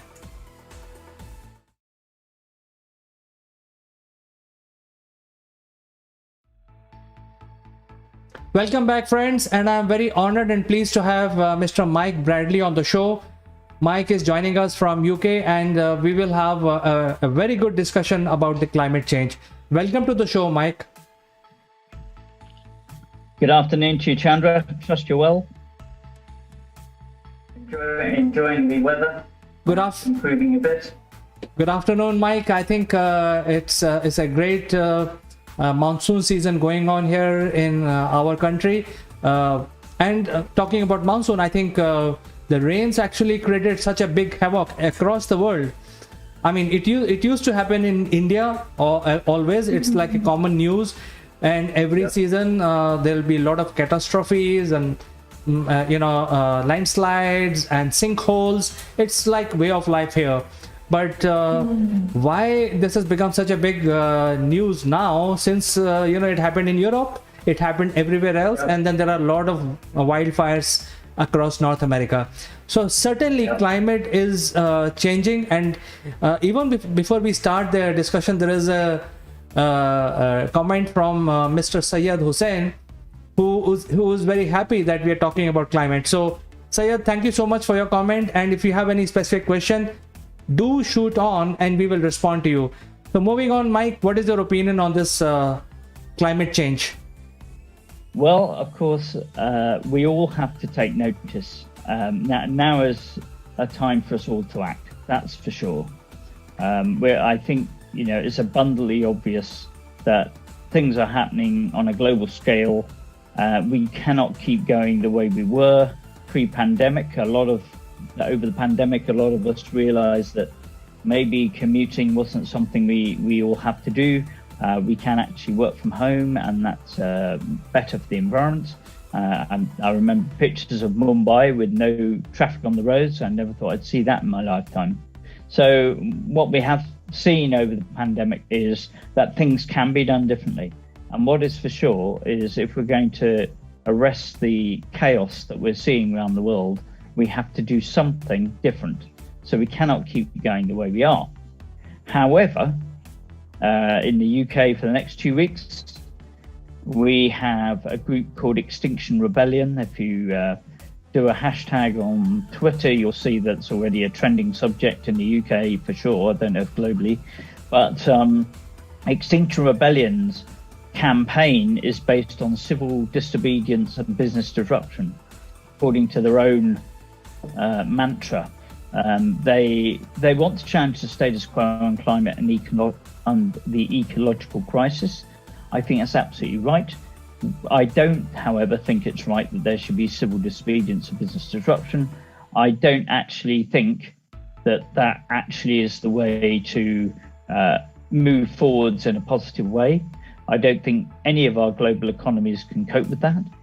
I think it's an ideological dream or nightmare, I should say, and therefore we need to take a different approach. We need to take a more responsible approach to solving the climate environmental crisis. I think you're making a lot of sense. I think that is the way to go. Coming back to climate changes, I think it has not happened yesterday. It is thousands of years of doing, and it seems to be a normal occurrence. The climate, especially the atmosphere, keeps to increase the carbon dioxide, etc. But this time it is because of the human activity. But surprisingly, because during the COVID period, the climate actually recovered quite a bit, the wildlife and the climate, etc., because people were not interfering in that. So at this point in time, doing a rebellion is counterproductive, because the way of life has changed already and is also changing. Maybe it will have a permanent way of life going forward in this decade. So the agitation for climate the form of agitation must also change, because people are now working from home, they are not driving around, there is electric revolution, unconventional power generations are being promoted rather than the thermal power or nuclear power. So I think the environment is changing very, very rapidly, and therefore the rebellion, or as you said, rebellion is one of the trending hashtag today. It has to find its new method of driving their point. Don't you think so, Mike? Yeah. I agree. I think there's in all things there's a balance to be struck, and one of the demands, shall we say, of this Extinction Rebellion is to stop investment in fossil fuels. I don't actually think that is the way to totally solve the problem, because it's not just fossil fuels that are causing the problem. I believe that it's the way that we are on 4 levels, the way we are interacting with the environment. So there's an individual level. Do we still walk around houses and leave lights on? That's not good for the environment. That's not good for the resources of the planet. We all need to be prudent of that. There's the corporate business side of being responsible for the planet. Are we corporately making the right decisions, taking account of the ecological impact of what we're doing? There's the public and country level, where this, I think, also includes the political power plays. A swing back to traditional pre-pandemic commuting is not something to be encouraged. We, as you rightly say, in the pandemic, we saw how the environment improved when we stopped commuting. So let's ensure that countries are working towards an efficient way of allowing people to work, which doesn't go back to the old pre-pandemic, let's pollute the planet and burn it up, because that isn't going to continually work. And then I think there's a collective responsibility, and by that I mean there's a multinational, multilateral approach. It is no good 1/3 of the world deciding to do something and 2/3 of the world deciding they're not going to do something. We've all got to take responsibility, and I think all four of those levels, it's very much around being prudent, being aware, being conscious, being good stewards of the environment. And in some way, those four different levels, there's a personal element and there's an external, well, if you're not going to do it for yourself, we're going to find a way to make you actually be more environmentally conscious. Now, what I do think is also important, a lot of talk around electric vehicles. I don't necessarily think electric vehicles are the solution for everything. For a start, a lot of countries are already struggling with lack of electricity. So putting everybody into electric vehicles isn't necessarily going to solve the problem. Cutting out transportation, cutting out the reason to travel, reducing the amount of time that we each individually sit in a vehicle, that is actually going to have a bigger impact than, in my view, electric vehicles in the short term. The way that we produce the electric vehicle batteries, I believe, is also inefficient. So electric vehicles aren't necessarily the way to go. I do, however, think alternative natural sources of energy, they are to be encouraged. So whether it be solar, whether it be wind, whether it be hydro, we have to utilize natural resources much more efficiently. You could say that fossil fuels are natural resource, of course, but actually what we need to do is be more prudent about what we're doing. And for me, this comes down to what I call the big three green goals. So in each one of those four categories, individual, corporate, public, country level, collectively, we have to be conscious of focusing on the big three things that we as an entity impact the climate negatively on. And if we work on those big three things, then the chances are we'll make a bigger impact faster. We do have to make a big impact. On that, I agree with Extinction Rebellion. What I don't agree with is civil disobedience and business disruption as a way to do it, particularly when every economy is on its knees already because of COVID. So what we have to do is find a sensible way to do it. So if each one of those four categories could look at their own consumption pattern and say, well, actually, the bulk of our pollution or climate impact is, let's say, commuting. Well, then let's find a way to revolutionize commuting. If it's the way we process chemicals in our factories, then let's look at a way that we can do that better. If it's the way we manufacture goods, let's look at ways we can do that better using alternative sources of power. If it's wastage, let's find ways to reduce the amount of waste. But I think every one of those four categories can look at the big three. Don't worry about the other minutiae because they're not going to make fast enough impact. Look at the big three climate impacting areas in your entity whether it be a country, whether it be a public organization, whether it be a corporate, whether it be individual, and whether it be multinational globally, the G7, etc. Because those are the things that are going to have the biggest impact. Very rightly pointed out, Mike. And in fact, viewers, this program is going live across the world. And whichever corner of the world you are, you can communicate with us, post your questions on any comments using the chat function in your social media. So any social media, we are going live on all of them. So, since we are global, Mike, I think the question that I need to ask is the almost like 40% to 45% population resides in India and China. These two countries may be doing something, but I think, why don't you tell us what the people think about greenhouse gas emission back there in your own country, which is UK? How people want to lead life going forward in order to reduce their the carbon footprint and become green. Is there a thinking way ahead among people? I think it varies. I think it varies by generation, Chandra. I think younger people, Gen Zs and people like that, they will grow up thinking environmental consciousness. They have a future for the next, 30, 40, 50, 60 years, and they are going to be negatively impacted. So, the Greta Thunbergs of this world, they have a vested interest in ensuring things are sorted. Unfortunately, I think some of the people at the apex of organizations and countries are tinkering around the edges. Some are doing it for political gain.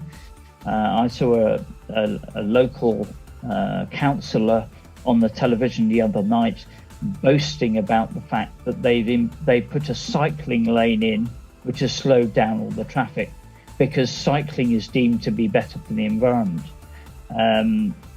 It was a very arrogant stance.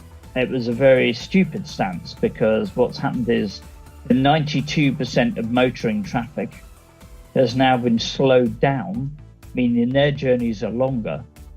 The cycling lanes remain empty 21 hours a day. So how does, reducing the amount of potential for motoring traffic to go faster, how does that positively impact the traffic?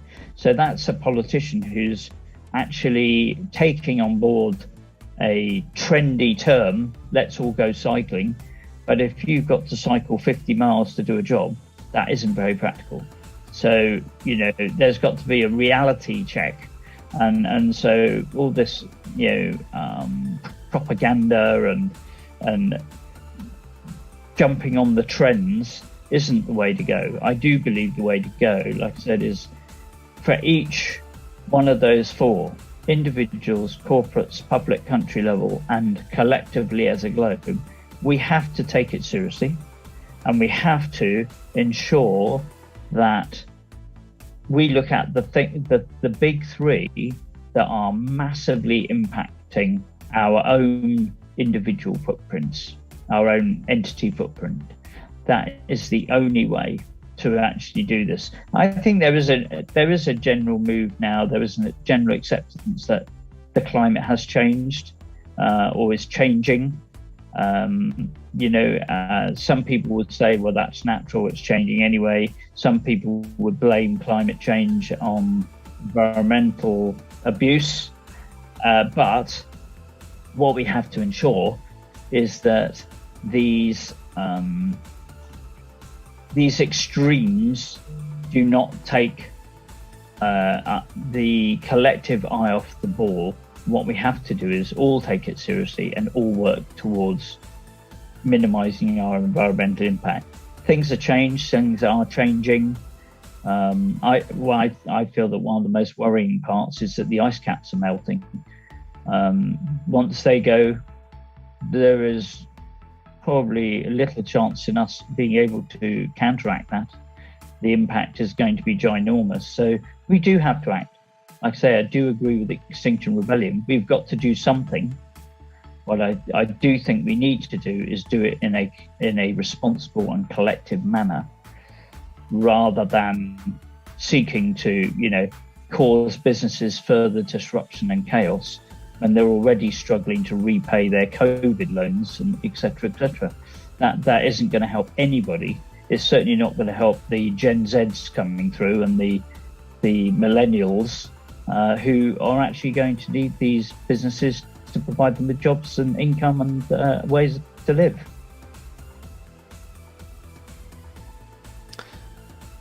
Well, Mike, we have a question from a viewer, and she has actually joined in from Facebook. Her name is Kanchan Verma, and she says, time has come to switch to electric vehicle, and in England as well, and England should be working towards environment conservation when it comes to transport management. I think that's really her question is, is England working towards adapting the electric vehicle transport system for better environment conservation? Your answer, Mike. I think, as I mentioned earlier, I don't think electric vehicles are necessarily the solution to the problem. I think the biggest solution is to actually get traffic off of the roads, ensure that only essential traffic is using the roads. That means we need to be conscious of traffic flows, because there is still going to be a power requirement for electric vehicles. And electric vehicles, if you are like me, based on the south coast with that nice, beautiful beach nearby, trying to get up to somewhere in the north of England, whether it be for personal or for business reasons, you cannot do it in an electric vehicle. So electric vehicles aren't yet, in my opinion, able to handle every situation. So expecting everybody to go electric is not going to work. And England is a relatively small country. So it may be possible to go from Cardiff to Birmingham, or Birmingham to Norwich, or Birmingham to York, or Birmingham to take Birmingham because it's in the middle. It's obvious that it's going to be easier to reach with an electric vehicle if you're going from Birmingham. But if you're living at the extremes of the country, electric vehicles are not going to work. Expecting everybody to go electric, not practical. The logistics industry, potentially, as new technologies emerge, more natural-based technologies, solar energy, wind energy, some ways to harness that effectively. I don't think electric is necessarily the way to go.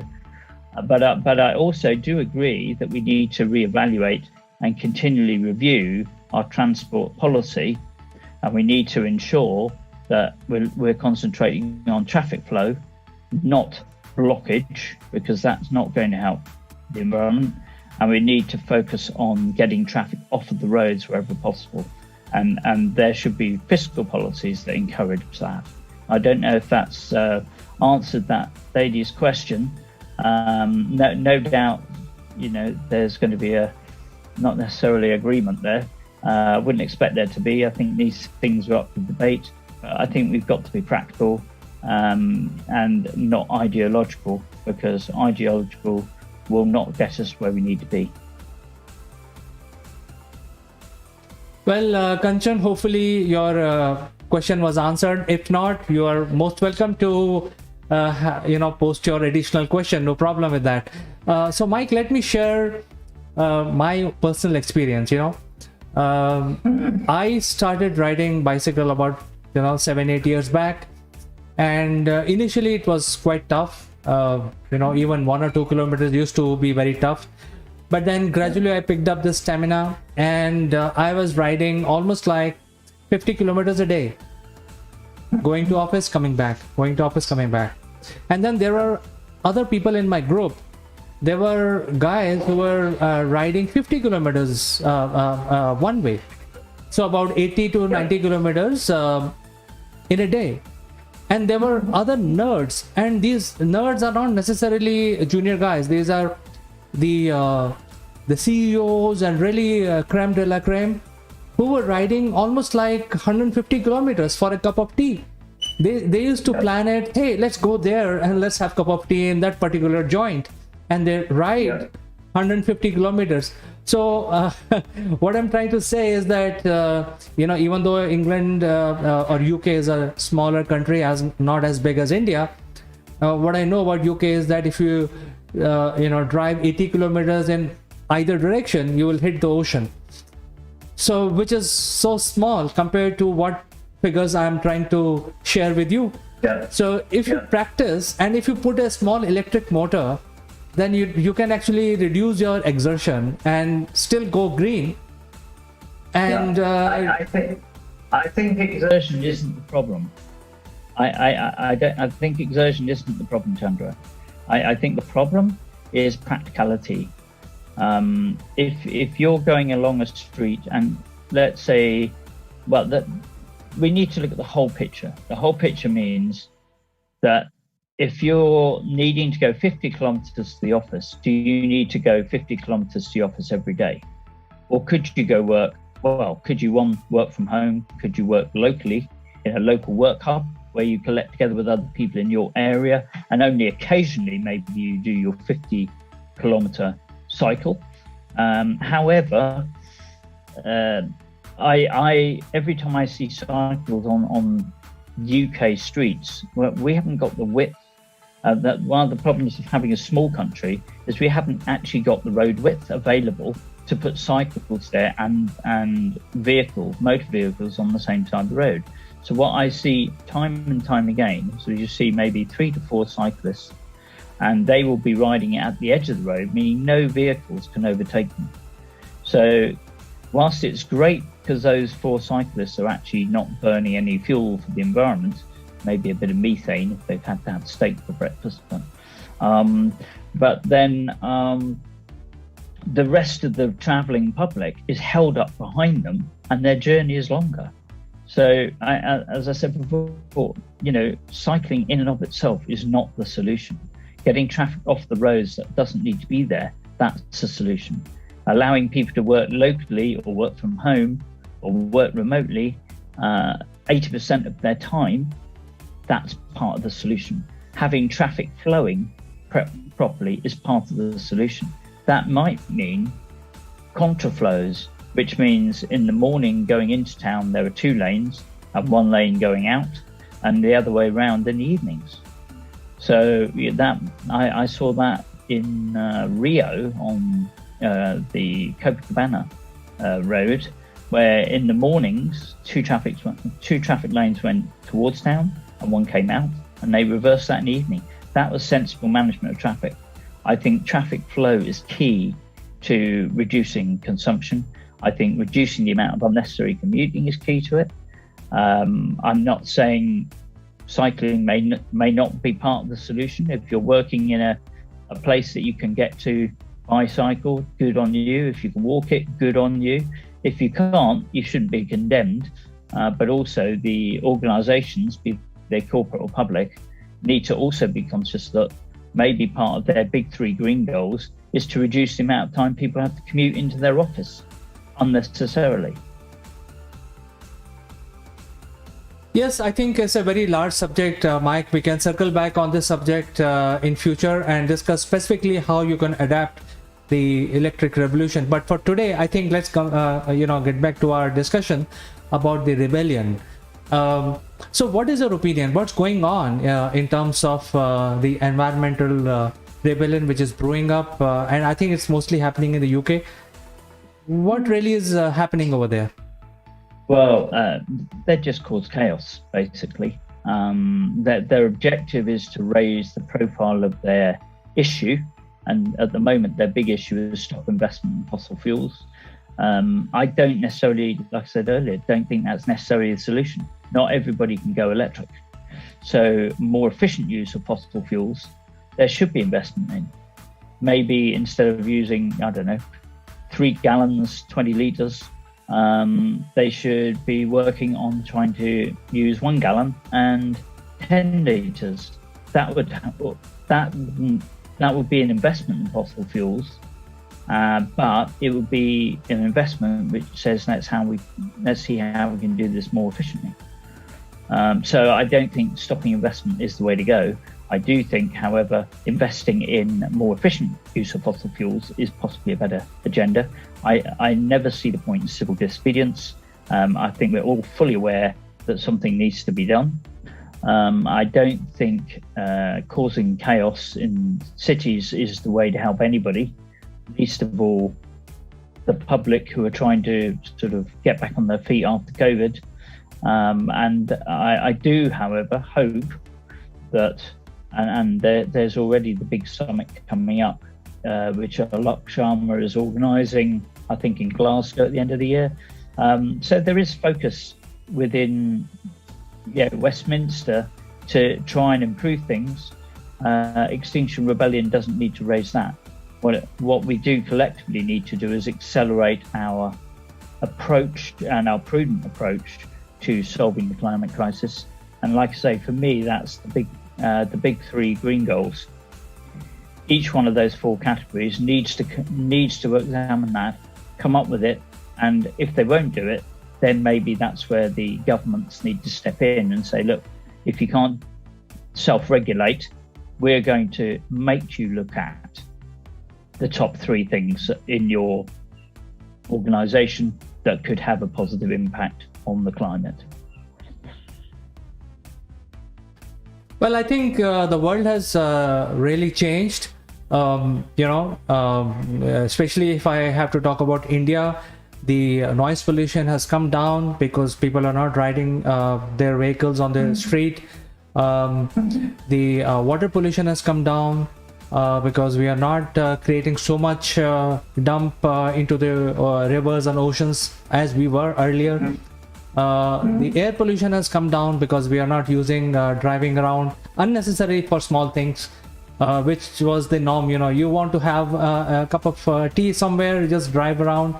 Instead, now just ask your friend to come online on some sort of digital conference and have you bring your coffee and you have your coffee together.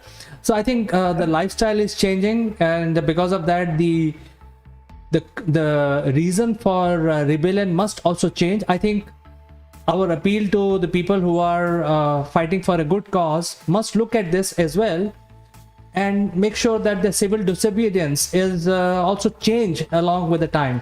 So with this, we can end our discussion. Mike, unless you have any last words, I will just ask you if you want to add something in the end. No, I think we've got to all work collectively and positively together to create change. We've got to do it in a way that's prudent, and we've got to do it in a way that enables us to continue doing what we have to do to put food on the table and roofs over our heads, and therefore we need to do it in a way that is embracing the democratic process, not trying to usurp it.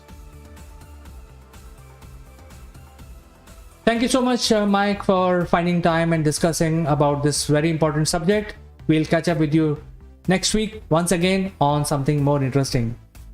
Bye-bye for today. Look forward to it. Take care. Thank you, Chandra. Bye.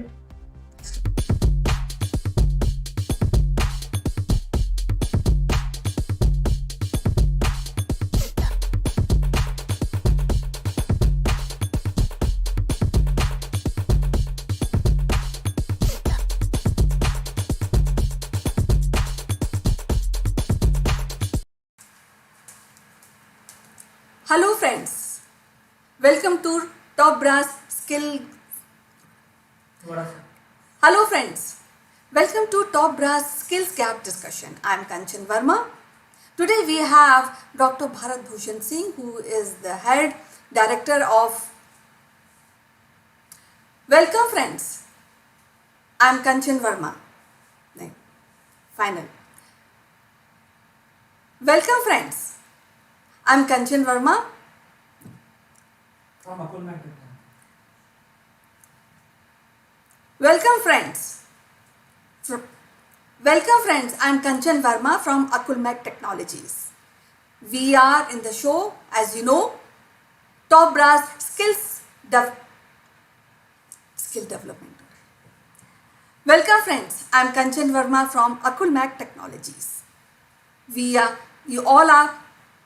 Welcome friends, I'm Kanchan Verma from Akulmach Technologies. You all are welcome to our show, Skills Gap Discussion. ठीक है? Top प्रश्न. How did never? नहीं चार sentence है तुम्हारे पास, तो दिमाग में होनी चाहिए. पढ़ के बोलोगे ना कभी. पढ़ के नहीं बोल रही. Hello friends, this is Kanchan Verma from Akulmach Technologies. Welcome to Top Brass Skill Gap Discussion. इतना बोलना है ना? हाँ बस. उसके बाद doctor Bharat Bhushan Singh. Hello friends, I'm Kanchan Verma from Akulmach Technologies. Welcome to Skills Gap Discussion. Hello friends, I'm Kanchan Verma from Akulmach Technologies. Welcome to Top Brass Skills Development. Hello friends, I'm Kanchan Verma from Akulmach Technologies. Welcome to Top Brass Skills Gap Discussion. Today we have Dr. Bharat Bhushan Singh, who is the director of Vishwani Institute of Management and System.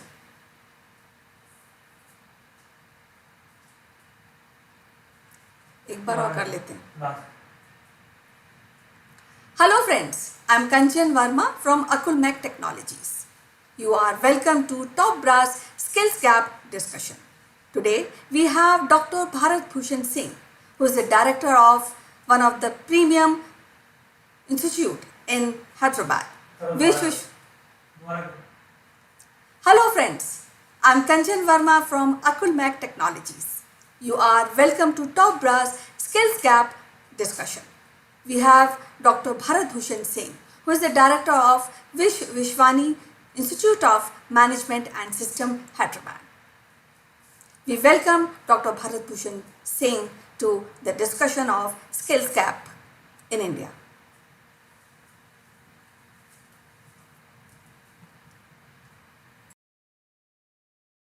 Hello friends, welcome to Akulmach Live. I am Chandrakant. Today everybody is working from home, and because of that there is always easy access to our televisions. Whenever we switch on the television sets, we always hear something sensational. You know, whenever you switch on, whether it is day, night, in the afternoon, the news channels are creating so much sensation nowadays, so that you're always glued on to the news channels. Also, you keep thinking about these sensational news which are being fed to you, whether these news are fiction, facts, or fakery. We will discuss this today with our special guest who is joining us from UK.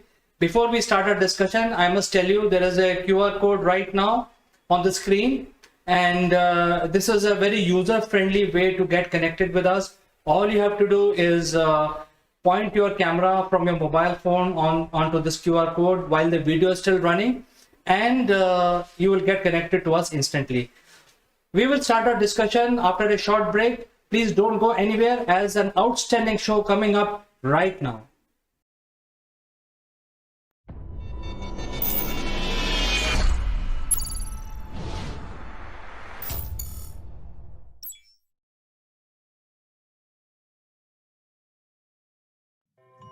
Welcome back, friends, and today we have a very interesting thing to discuss with our guest today, Mr. Naval Gund. Welcome to the show, Naval. Good morning, CK. Good morning, everybody. Yeah, we've got a very interesting subject today, which CK and I have been talking about for, well, ever since we were little lads watching the BBC back in the 1960s, where everything was a fact. The news reporter came on the TV and you were glued to it because there was only like 5 minutes, and you were glued to these facts that were being shown. And some were amazing facts, like the Apollo missions of, you know, the Americans and the Chinese and the Russians going into the space arena and doing wonderful things. And we all went, oh, wow, isn't that wonderful? Isn't that brilliant? And we were being fed this information. And we were taking it in and thinking, wow, it's brilliant, you know, this is great. And then we were hearing about wars and we were thinking, this isn't so brilliant. We need to stop it. But they were facts, not fake news, but factual news. And today, I think, CK, what we've found is there's too much speculation out there that's stopping us thinking, that's feeding our mind with gossip, innuendo, what ifs, what might be, what never will be, but we're going to discuss it anyway because it's interesting. And I can see you've got a bit of a smile on your face there. So come on, you must have been seeing things recently that it's just all gossip. It's not real facts.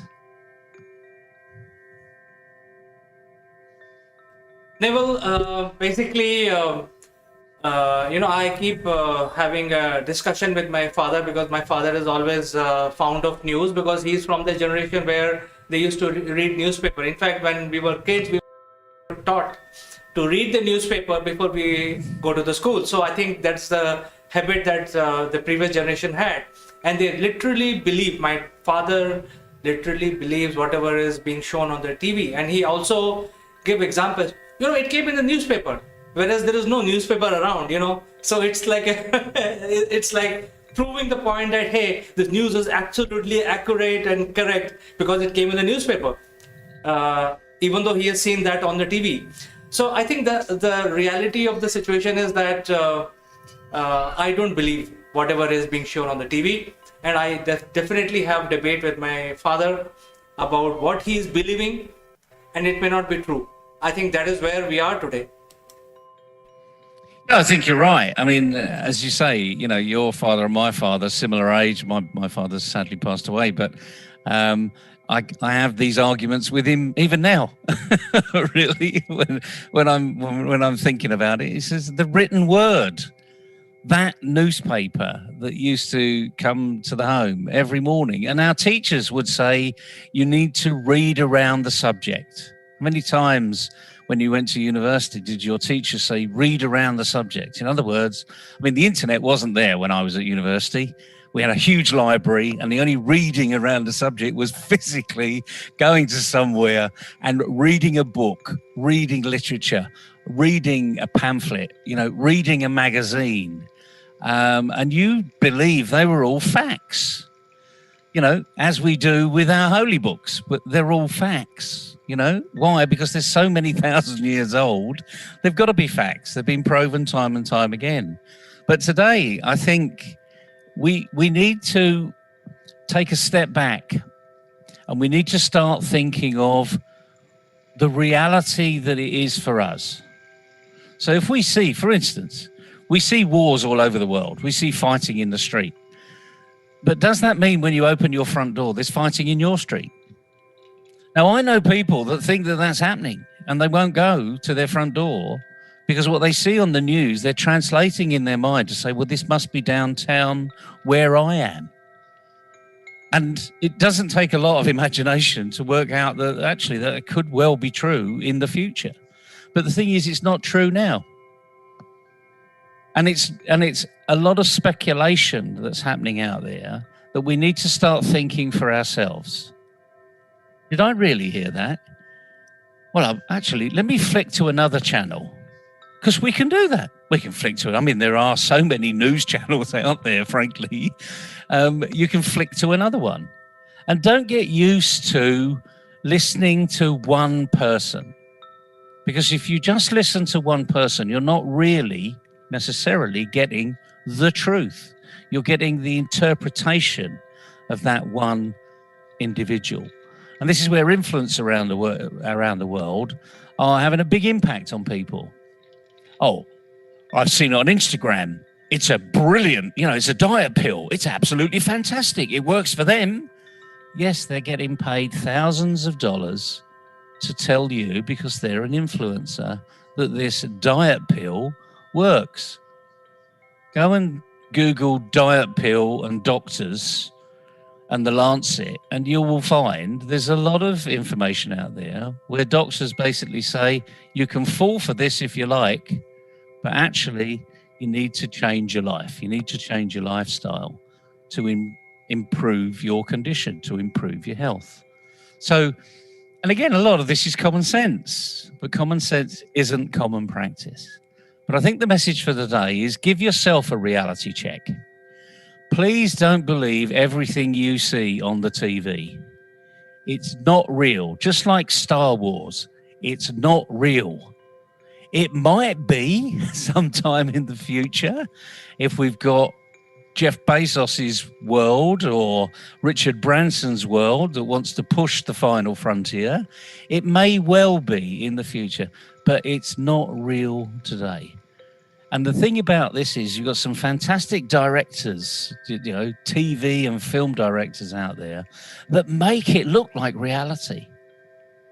And you get carried away into it, but it's not reality. Elements of it are very true because there are people there and people think like people.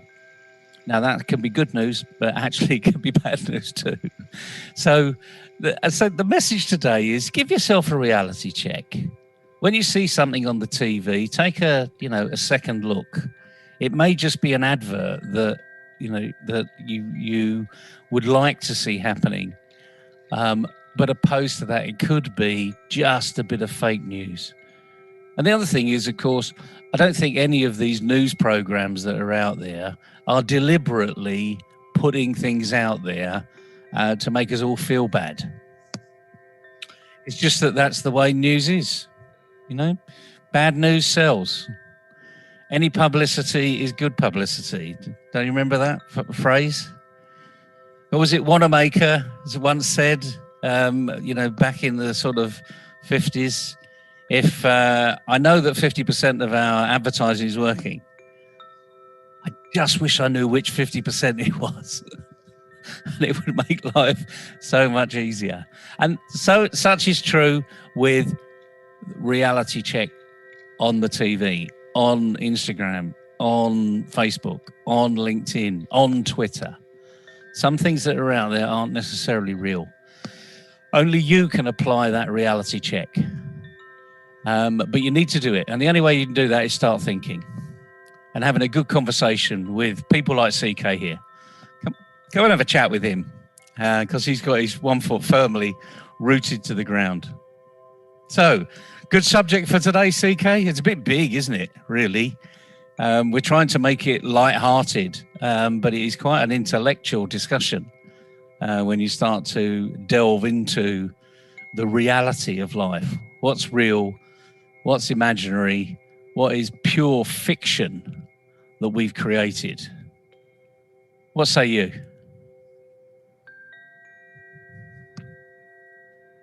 Well, Neville, I think the whole media business is run by the advertisers, and there is something called TRP. I don't know whether you've heard that word in UK. There is something called TRP. So in India being such a large country, the TRP numbers are off the roof, actually, if you look at the numbers. And everyone is fighting for getting the highest TRP for their video channel. And in the media business, the top one takes all. You know, when I say top one takes all, that means the highest TRP channel will get all the advertising credits, whatever they can get. So if somebody is selling his car or some other merchandise, they will always go to the highest TRP bidders. And their pricing for advertising runs for 10 seconds and a batch of 10 seconds. So you can imagine, there is so much money riding on these channels, and that is why they sensationalize every news. So if you switch on the TV, there is always some sensational activity going on the TV. So I think that is one thing which is wrong. And I think time has come right now to pay for the media, because so far when we switch on the TV, we actually get free media. And we are fed certain fiction, which is either created by certain lobby or even by governments. We don't know. We have no way to evaluate that. And you gave the suggestion of watching multiple channels and analyze. I don't think everybody will be able to do that, because it takes a lot of time. What I feel is possible is coming out with a paid media where people actually pay their good money, and hence media is not dependent on TRPs and advertising, and they will be coming out with the real facts because they are getting paid from the viewers directly. This is what my suggestion is. Well, a lot of people can't handle the truth. They don't like facts. They like to live in their little bubble. But I think now it's got to such high proportions that we can be taken in by the biggest scams out there. And I think this is another message that I'm saying at the moment. I get inundated with texts and telephone calls. Typically, this is Amazon. Your contract will renew for $79.99. Now, I pay $9.99, $7.99 for Amazon. And if someone said, this is Amazon, and, immediately you start to wake up and you think, oh, $79.99? I've gone for the premium package. Press 5, and all of a sudden you're charged £100 because you've actually pressed 5. And it apparently is perfectly legal. They've got round, the law somehow, and you can get really stung quite badly. And scams on emails. I've had emails from Coca-Cola, and then when I look at it, it says Coca-Cola1.com. That's not from Coca-Cola, but the headline is in there. It says Coca-Cola because they've managed to manipulate their Outlook to make it look like it's Coca-Cola. So this is scam arena, and it starts with you being gullible by looking at what you're watching and believing every single word. So this has got a much bigger issue. Cybersecurity is a massive topic, such a big topic that I'll be launching something brand new next year for around cyber kids, helping our young children utilize the internet properly so they can get the benefit from it without being subject to personal grooming or bullied. This is a huge issue. We've seen it with even the England team. These are grown-up men, and they're being cyber-bullied by complete idiots, frankly, who have got nothing better to do than to make your life hell. Well, if you had huge resilience, you could just brush it off. My parents used to say, my mother in particular, sticks and stones may break my bones, but names will never hurt me. So call me what you like, folks. I'm really not bothered. It's not going to hurt me. And that's what we need with our young children.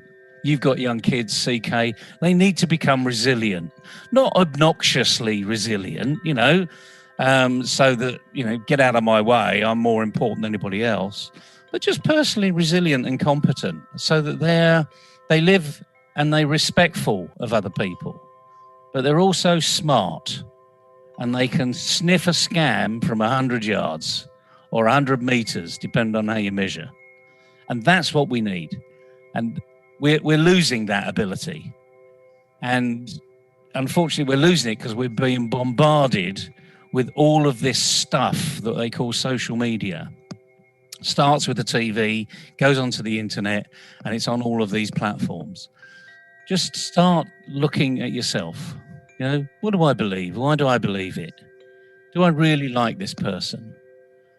And the point is, it's your life. It's not theirs. Don't let them influence you unnecessarily. So there's a much, much bigger message here, but it all starts with taking that reality check. And if you don't know, if you listen to it, and you think, oh, actually, maybe there's a bit of truth in that, have a conversation with someone else so that you can then discuss it amongst yourself as to whether or not it's real and how, even if it is real, what impact it's going to have in your world. Because there are a lot of things out there that we cannot affect. We cannot change. But one thing we can change is how we react to it. So it's a huge subject, CK, and as I say, we've delved into the other side now, the cybersecurity issue, that personal protection, the grooming, the scams, and it all starts with you. How good are you at listening to what's really going on out there? Fascinating subject, CK. Thanks for raising it today, and hopefully it's given people a bit of food for thought. Yes, Naval, I think this is very important, and I think the message has been driven. Hopefully, viewers start following what you just gave as an advice. This is a very vast subject. We can pick one of these leaf of the discussion today and then make 24-hour long series. But I think we are not going to do that. Thank you so much for finding time and just touching the upper level of this whole problem which is affecting all of us today. But we will catch up with you tomorrow on something more interesting. Absolutely, CK. And just like anything else, all we've done is scratch the very tip of an iceberg. And we all know what icebergs are. There's about 10% above the water and 90% below. And it's the 90% below that we need to get to, because that's where it's going to make a big impact. Nice to see you, CK. Good luck, everybody. Enjoy your day. Don't believe everything you hear. Bye-bye for today. Cheerio.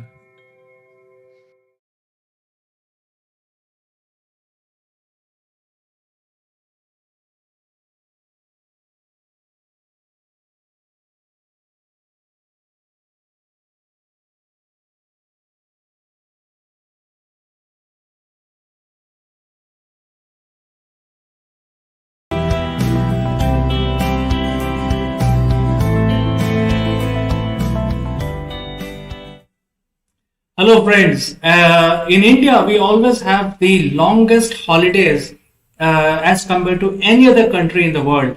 It starts from much before than Diwali. There is Vijayadashami, then Diwali, then Christmas, then New Year, and the list goes on. After that there will be another holiday. So we in India have the best of both worlds, but I think the Christmas is on the horizon.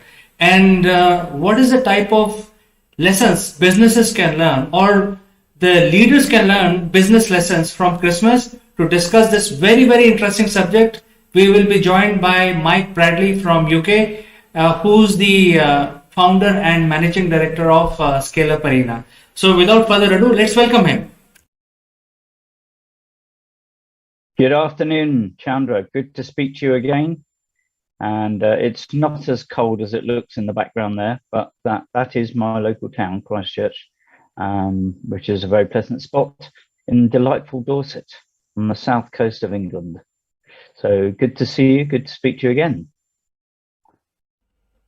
Well, Mike, welcome to the show. And the topic is Christmas. And as you know, the entire world is getting into the warmth of Christmas. The celebrations are in the air.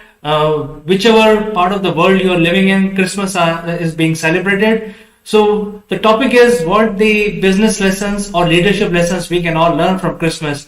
What is your opinion? Okay. Well, I think you've mentioned the very first thing, which is warmth. One of the things that's most important about this time of year, I believe, is having a positive spirit towards other people. And this, I think, is one of the most fundamental leadership skills and approaches that leaders need to have. You need to have a positive spirit towards people. If you've got a different approach to that, it might last in the short term, but over the long term, you can guarantee that's not going to sustain not either your business or your personality in a positive way. Inevitably, I think the term is what goes around comes around. So if you treat people in a positive way, I believe that will come back to you in a positive way. Some people call it karma, I think. And I do believe that's the first important thing we need to draw from the Christmas season, is the warmth and the positive approach that we take towards people. That would be the first one. So I don't know if you agree with that. Well, definitely I agree with that. Warmth is very important. However, the general feeling in public is that it's a holiday season and nobody wants to talk about business. So here we are, two guys trying to bring some justice to the business lessons. So, what do you talk about it? What is your opinion? How we can think? and lessons that we can learn during this season, even though we are looking towards the holidays? Well, you see, I think we can split this into two sections. There's what I call the festive, and also the faith. So I think both have a potentially positive impact on business leadership. If we think first of all about the festive, of course, we all enjoy this. Doesn't matter where you go in the world, you'll see Christmas trees, you'll see Christmas decorations, and I think there's I like my alliteration. In this case, there's 3 G's, I think, that are associated with the festive side of Christmas. The first one is gratitude, an attitude of gratitude, which I think is really good. It's a time when, as leaders, business leaders, individuals, we have the chance to say thank you. And that's something that I think has for many years been fundamental to a good people management approach. There was a book written by Ken Blanchard back in the 1980s called 1 Minute Manager. So one of the things that came out of that was you have to have a positive praising approach towards people management. Something I think has been fundamental to my life, working life, political involvement, etc., is to have foster this attitude of gratitude.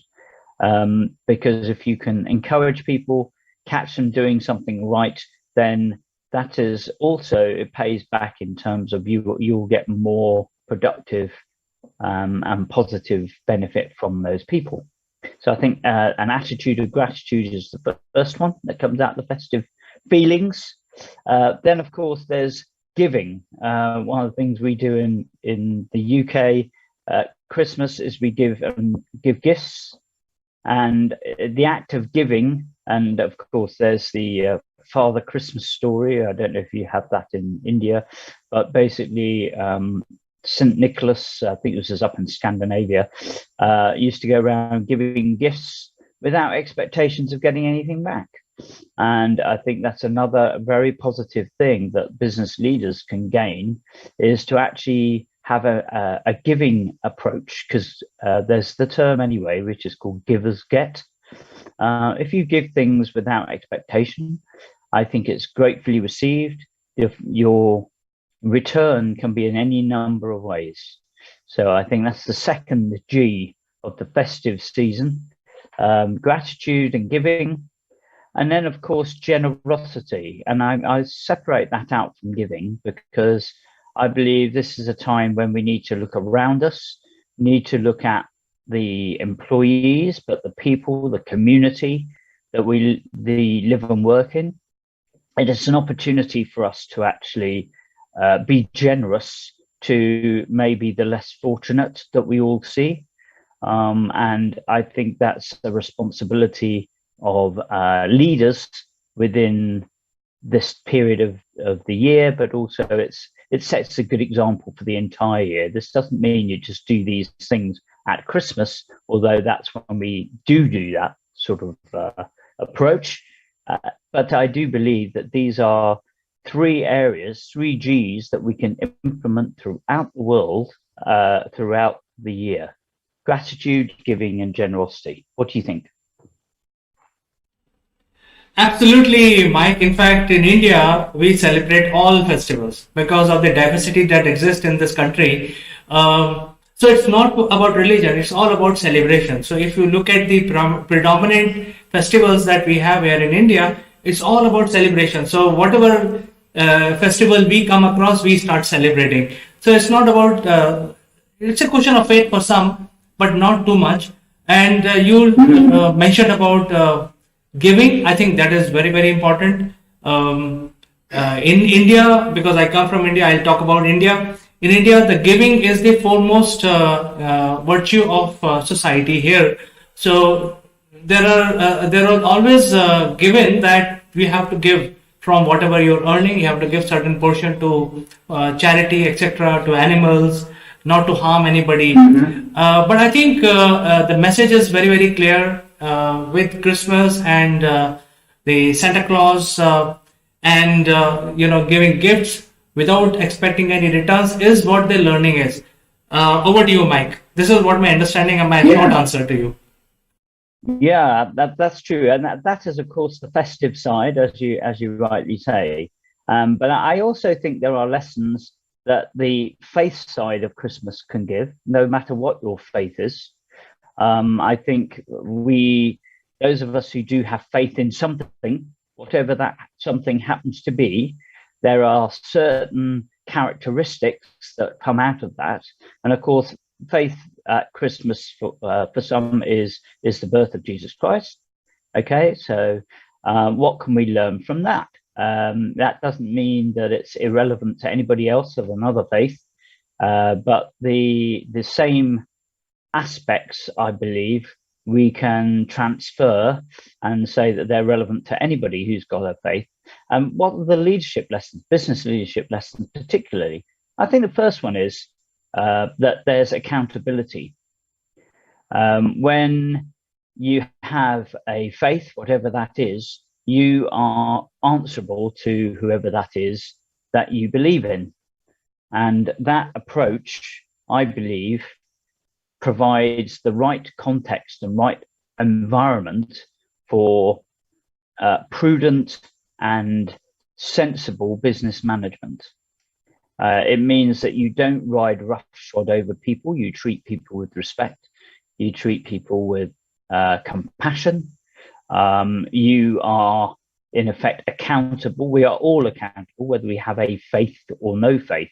We're all accountable to somebody, be it shareholders, be it the bank manager, be it, so accountability, I think, is a fundamental one that comes out. And I do believe that faith, whatever faith you have, gives a very good perspective on that accountability.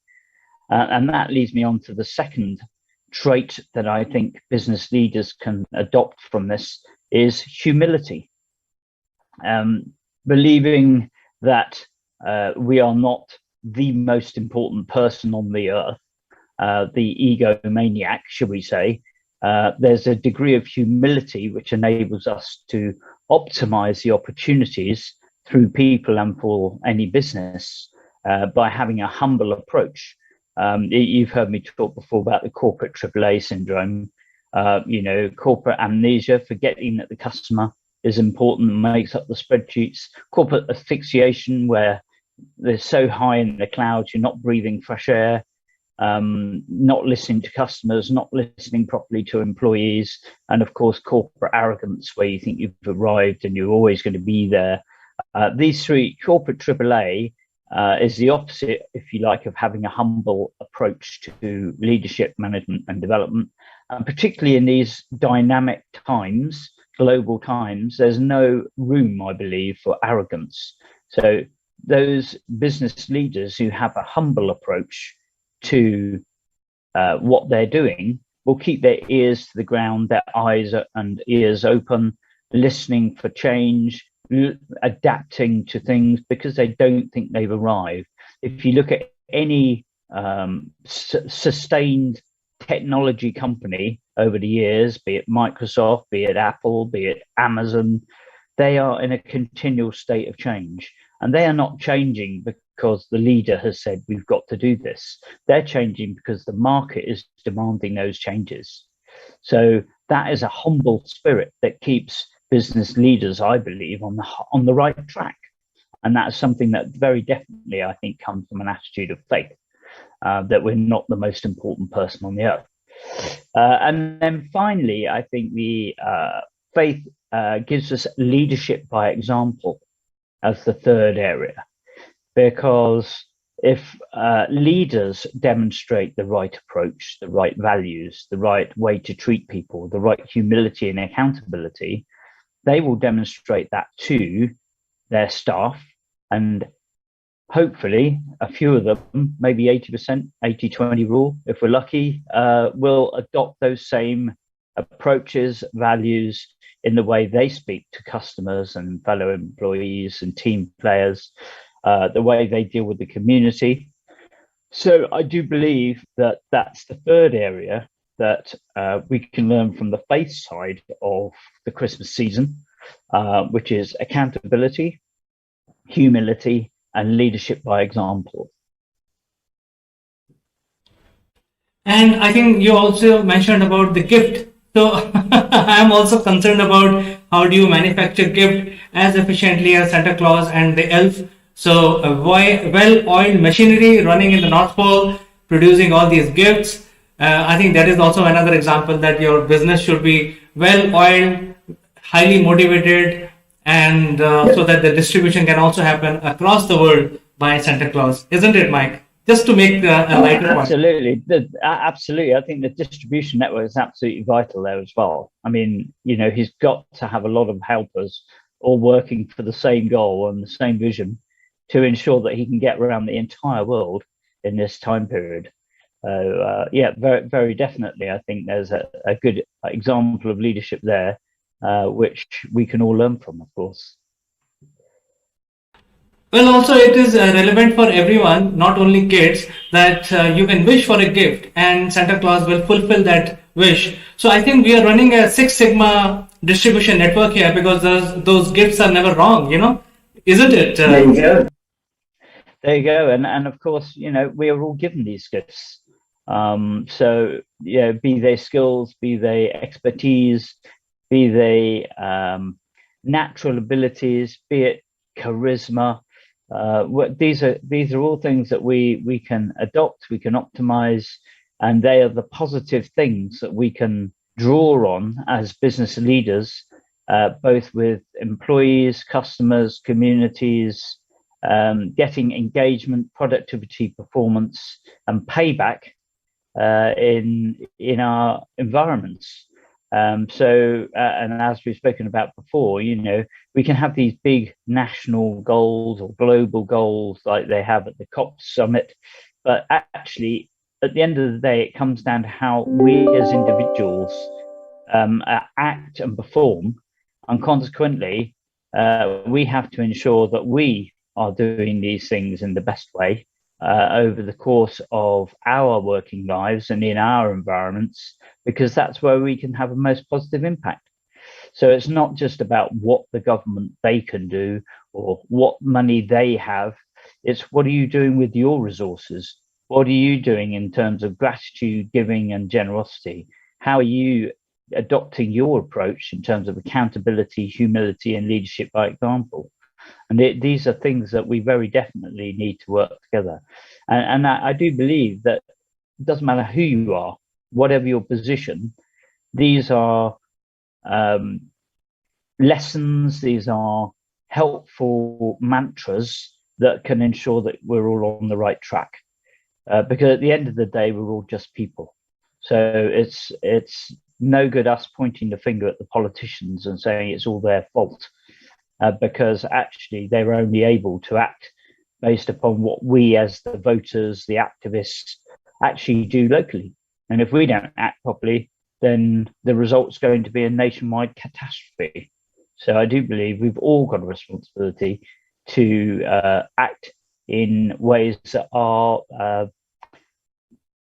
wholesome and positive.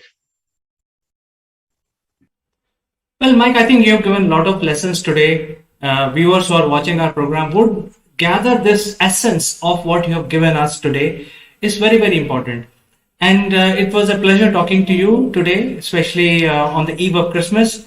So wishing you happy holidays and also Merry Christmas. We'll catch up in the next one. Any last thoughts you have for the viewers?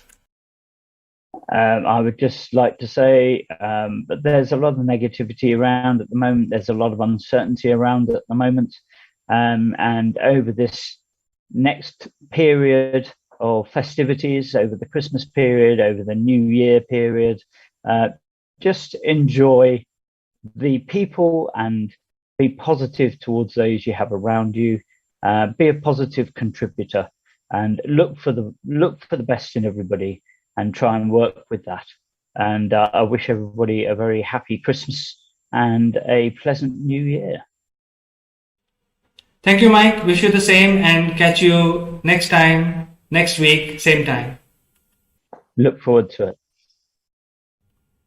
So, viewers, we had such a fantastic conversation with Mike, and all festivals actually gave us good feeling, gave us good vibes, and Christmas also gives us very good vibes. So, the learning for us is having humility, leadership by compassion, giving, must get into habit of giving, respecting others, and managing your well-oiled machinery, supply chain, etc. with compassion. So I think these are some of the key lessons that the leadership of today can learn from Christmas. And this is a short message, but I'll catch you in the next one. Wish you happy holidays and Merry Christmas, all of you. Bye-bye.